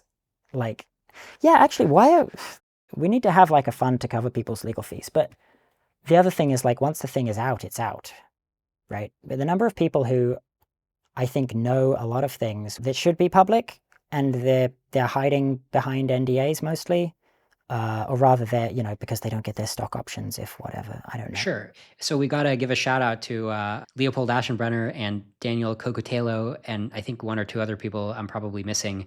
These are people that actually gave up their right to hold on to their vested options. And luckily, OpenAI later, after there was a lot of outrage, OpenAI actually later reinstated their options, but they actually didn't sign some paperwork when they were leaving, which gave them the right to speak out and left like multiple millions of dollars on the table, which they were willing to walk away from. So that definitely deserves to be commended, right? Yes, I have enormous respect for them. Exactly. Me too. And it's very easy for us to be on the outside. I don't have millions of dollars in these companies' stock. So it's very easy for me to point to everybody who does and say, you guys should be sacrificing that stock. It's very easy for me to say. It costs me nothing to say that. And yet, please do. Yeah. Now, it's not just about having these juicy details of what people were saying behind closed doors. It's very plausible that there's nothing super juicy, and everything behind closed doors is just the flavor of drinking their own Kool-Aid or making decisions that are reasonable once you've already accepted the frame that you're doing your best to solve a sufficiently tractable problem. There's not going to be that much juice to spill. You're just already self-deluded in a way. Yeah, that seems probably true. I think the general public doesn't quite realize. There's just some like pretty basic facts about the situation that the general public doesn't realize, which is like the people running these companies think that they're building a god, approximately. Very reasonable to disagree with whether they'll actually achieve that, but that is what they think they're doing. They think that there's like double-digit chance that if they succeed at this, it will like drive humanity extinct. And they are doing it anyway. Right. And we agree with their beliefs about these kinds of probabilities and risks. We're actually on the same page as many of these AI company leaders.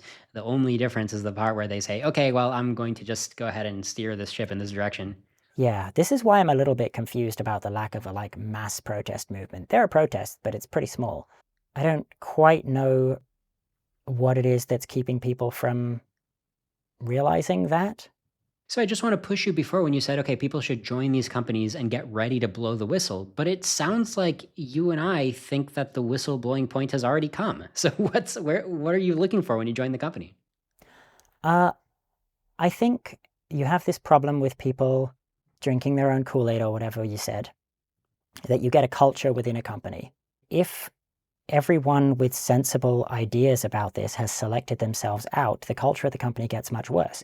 I think that you have to be there, and you have to go to lunch every day, and you have to be like a pleasant coworker, be a person who people are happy to have there, but don't pretend like you think that this is all okay.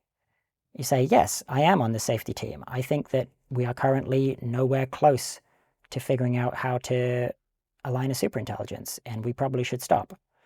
And have that be like the thing that you say. And yeah, maybe people won't listen to you, but there'll be discussions. I think that like having nobody in the room who hasn't, as you say, drunk the Kool-Aid is like pretty dangerous. It's a difficult role to play socially, but I don't think we can just ignore that. I don't think we can leave that unfilled.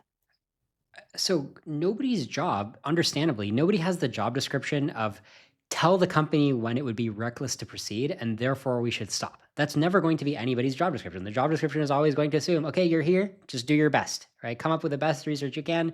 We're not going to stop, okay? We've already decided at the upper level that we're going forward. We're not going to stop. So it's nobody's job to tell them that it's intractable and it's time to stop. And I think it's in the nature of these AI companies. Like, it is what it is. If you're an AI company, you go build AI. We have to zoom out and be like, okay, so this problem, the leverage to solve this problem is, as Eliezer Yudkowsky points out, a policy solution, a grassroots political will solution. I mean, that's where we should be putting the lever right now, not just like heading into these AI companies and like waiting for some moment when you can like take your action. Like, I think the moment's passed.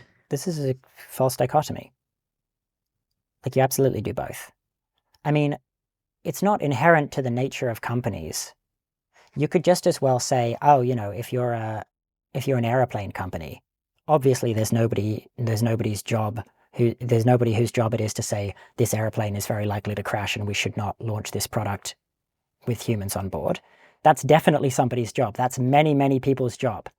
There are people like that at the airplane companies now. Yes, and in a civil engineering context, is there anyone whose job it is to say, hey, I think that this bridge is going to collapse, hey, I think this building is going to collapse? Absolutely there is. The fact that AI companies don't have this is a damning indictment of the whole industry at this point. The reason they had that is because of the legislation, I know. No, the AI's companies have it on a model by model basis, right? So that analogy does hold. They just don't have somebody stepping back and saying, this whole idea that we're researching more AIs, is that a reckless and irresponsible thing to be doing as a company, right? That's the position that they don't have. Sure, I guess nobody has that. But on the other hand, if your product by product people say, hey, this thing isn't safe, and they say, cool, what do we do to make it safe? And they say, I don't know, like a 5-year research project, they get overruled because these companies don't actually have a sensible culture around this stuff. What you're describing happened at OpenAI. Yeah. In 2023, right? They started the super alignment team because the position internally was, hey guys, I know we're scaling to superintelligence. That's explicitly what we're trying to do. And most of us agree that we're not ready to align superintelligence. Certainly Ilya Sutskever and Jan Leakey, the heads of that program, they agree that they didn't have what it takes. Ergo, they needed to research it. And then the program failed, and then OpenAI continued. It's like, hello, what, how many other red flags do we need? Yeah. It's not a good situation. Right. I mean, that's definitely one of those moments that you look back and like, who could have known that this direction was reckless? It's like, there you go. There's your history. Yeah. And it's not that surprising given the incentive structure at play. All right. But you stand by the position that some people who understand the real gravity and potential intractability of the problem should still, according to you, which I think I disagree with, but according to you, they should still join these AI companies. I think having the companies existing with nobody in them who understands the problem is obviously a worse situation. I mean, it depends how you do the counterfactual, but okay. I mean, I think that's, we've said all there is to say. Also, I'm less impressed with Anthropic now than I was then. I think they're just gradually being shaped by incentives, right? Yes. OpenAI started off a lot better. Anthropic is like moving in an OpenAI would lead direction. And there's a lot of people there who are resisting that movement, a lot of good people. The movement is a lot slower than it could have been. They are doing a good job. It's still, I think, happening. Right. So there's clearly a lot of people at Anthropic who their heart is in the right place. They understand the gravity of solving AI alignment before building a super intelligent AI. You could call them one of us in many ways, right? They're kind of interchangeable with the kind of people that you and I often talk to. So on one hand, it's cool that Anthropic has these kinds of people who are truly worried, who go to sleep being as stressed as you and I. But on the other hand, the fact that Anthropic exists and they're still building AI, they're arguably the biggest offenders at tractability washing. Because if they're building AI, that makes it okay for anybody to build AI because even they're doing it, the people who care about safety. I think they could do an enormous amount of good by just being open. Like, if this is what they think, being open about the situation, saying, hey, we're in this situation where there's competition. We think we're better equipped to do this than anyone else. And so we have to be competitive. However, it would be better if none of us were progressing towards this thing. And to just be open about that when talking to government and so on. or talking to the public. Yeah, I try to make a visual metaphor here. It's almost like I'm currently stuck to the bumper of a car, and now the car is like slowly rolling forward toward a cliff. And it's like, okay, yeah, you can see I'm currently walking, I'm currently jogging toward a cliff. I just want to let everybody know I'm only doing this because I'm stuck to the bumper. Like, I really hope that the car stops and somebody comes and unglues my hands from the bumper. I just want everybody to know that's the only reason why I'm running. Sure. I think Anthropic should be saying something like that. Yeah. Yeah, because I've heard, talking to people at Anthropic, I've heard them justify the thing in those terms. But I would like to hear more of that from management. I'd like to hear it in, congressional hearings or whatever. Exactly. And then Ilya Sutskever, right, starts Safe Superintelligence. There's the implication that he doesn't think that OpenAI, not to mention the other companies, he doesn't think that OpenAI is building Safe Superintelligence. That's why he has his own company called Safe Superintelligence. So he needs to say that car bumper thing. He needs to say, hey, I'm also jogging toward the cliff, guys. Yeah. I don't know. I think it's kind of an awkward metaphor, but I think you should say something. Something like that. We can workshop it. Exactly. Yeah, these people need to be blinking twice, like letting us know that they're in distress, extreme distress. Yeah. I'm a little worried that they're kind of, people's psychology gets shaped by the position they're in.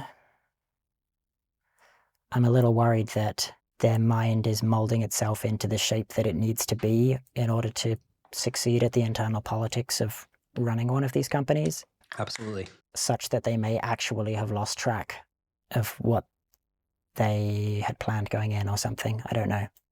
Yeah, I don't model people as being, most people, sure they're psychopaths, but most people, I don't model them as being actively deceptive, being like, haha, I think this, and I'm telling people this. I mean, they do a little bit here and there.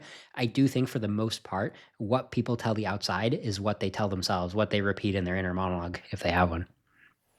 Yeah, for the majority of people, I think that's true. Most of the time, at least. And yet they're still wrong. They're still drinking their own Kool-Aid. They're still reckless. Yeah. Okay. I'm really glad we covered this stuff. I mean, that's what I wanted to talk about, and this was a great conversation. Yeah. Like I say, do you know how I said at the beginning, most of my uncertainty is around how people react and what people are like? And that's something that I just didn't particularly spec into. Usually when I think about it, I think about the incentive structures and I think about what I know of how people work. It doesn't feel good. It doesn't feel hopeful. Still doesn't feel impossible, but when I think about trying to solve this problem on a technical level feels doable. Trying to configure a pile of monkeys such that it solves the problem feels a lot harder. Well, fair enough. I mean, certainly some people think one side's harder than the other side. I can't say I have a strong opinion. All right. What do you want to tell the viewers? What's coming next in the Rob Miles journey, or what should people keep in mind? Yeah, I'm expanding the operation a little bit, trying to hire some people and increase the rate of video production because it's always been way too slow. With some success, should be a new video pretty soon. Maybe I'll race you, see if I can get this video out before before the podcast. I'd like to see you try. Well, thanks very much for the conversation. Really appreciate your candor. You've told people so many messages that they should think about and see how to connect those thoughts to actions. I think that'd be really great if people considered what to do next, given the topics that were discussed in this conversation. Rob Miles, thanks very much for coming on Doom Debates. Thanks for having me. Hey, have you guys been enjoying Doom Debates over the last year? Did you like that interview with Rob Miles? I think we're making progress toward our mission. Our mission is to raise the quality of discourse around AI existential risk and just raise awareness and move the Overton window that AI existential risk is real and imminent and we should do something about it. A lot of you guys are what I consider supporters of the mission. You want to help the mission happen. Well, now it's time where you can potentially do it financially because I'm introducing a couple tiers. The first tier is called Superfans. It's like any other Substack. You can donate $10 a month and I will send you a free t-shirt and a P-Doom pin. All right, so you get some swag. You can show off that you're a supporter of the show and I appreciate it. Now, the next level is much more serious. I'm not going to lie. The next level is called a mission partner. It literally means I treat you as my partner on this mission, and it does come with a minimum donation of $1,000. Told you it was going to be serious, so it's not for everybody. I do think some of you are thinking, you know what? I take this seriously. I do have some disposable income. I'm not worried about making my rent this month. And maybe I would like to be a mission partner on Doom Debates. Well, if you decide to do so, you get to be part of my Mission Partners Brain Trust. It's a private channel we have on the show's Discord where we're always strategizing how to make the show grow and succeed as efficiently as possible. Mission Partners also get early access to episodes. So before I'm posting an episode, I usually take a day or two to get feedback from the Mission Partners, and that changes the final episode that other people see. I'm also talking with the mission partners when we're doing pre-production. So there's a giant 12-page doc that we usually make when there's a guest coming up. When the actual show is being recorded, mission partners are invited to watch live. So you guys could be giving me comments in the chat room. You could even potentially real-time influence how the episode is going. Now, the reason I call it a mission partner is because you're doing more than showing your support for the show. You're actually moving the needle on what's possible for the show by changing our budget. I mean, this literally happened. I want to thank one of the show's viewers who will remain anonymous, but a couple months ago, they donated over $10,000 to the show, which instantly took us up a level of what we were able to do. I was able to hire a talented producer who's now been increasing the rate of content production, increasing the editing quality, increasing the guest outreach. We were able to sponsor the Manifest conference in June, and that attracted some really great guests and some good publicity.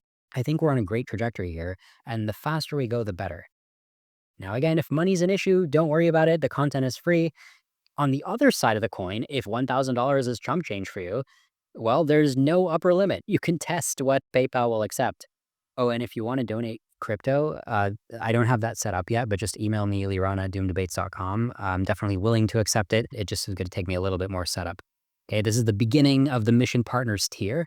If you've been volunteering with me, like in the show's Discord over the last few months, I've already made you a mission partner because I also consider you somebody who has moved the needle for the show's progress. You've already demonstrated that you are a partner for this mission. You've gone above and beyond the usual Substack pay-for-fun content that you like to read. You see this as an actual mission. Actual missions take investment of resources, whether that's time or energy or money. All right, I hope some of you will take me up on the offer. We're going to grow this Mission Partners Brain Trust. We're going to accelerate the show's growth. And I look forward to seeing you soon with the next episode of Doom Debates.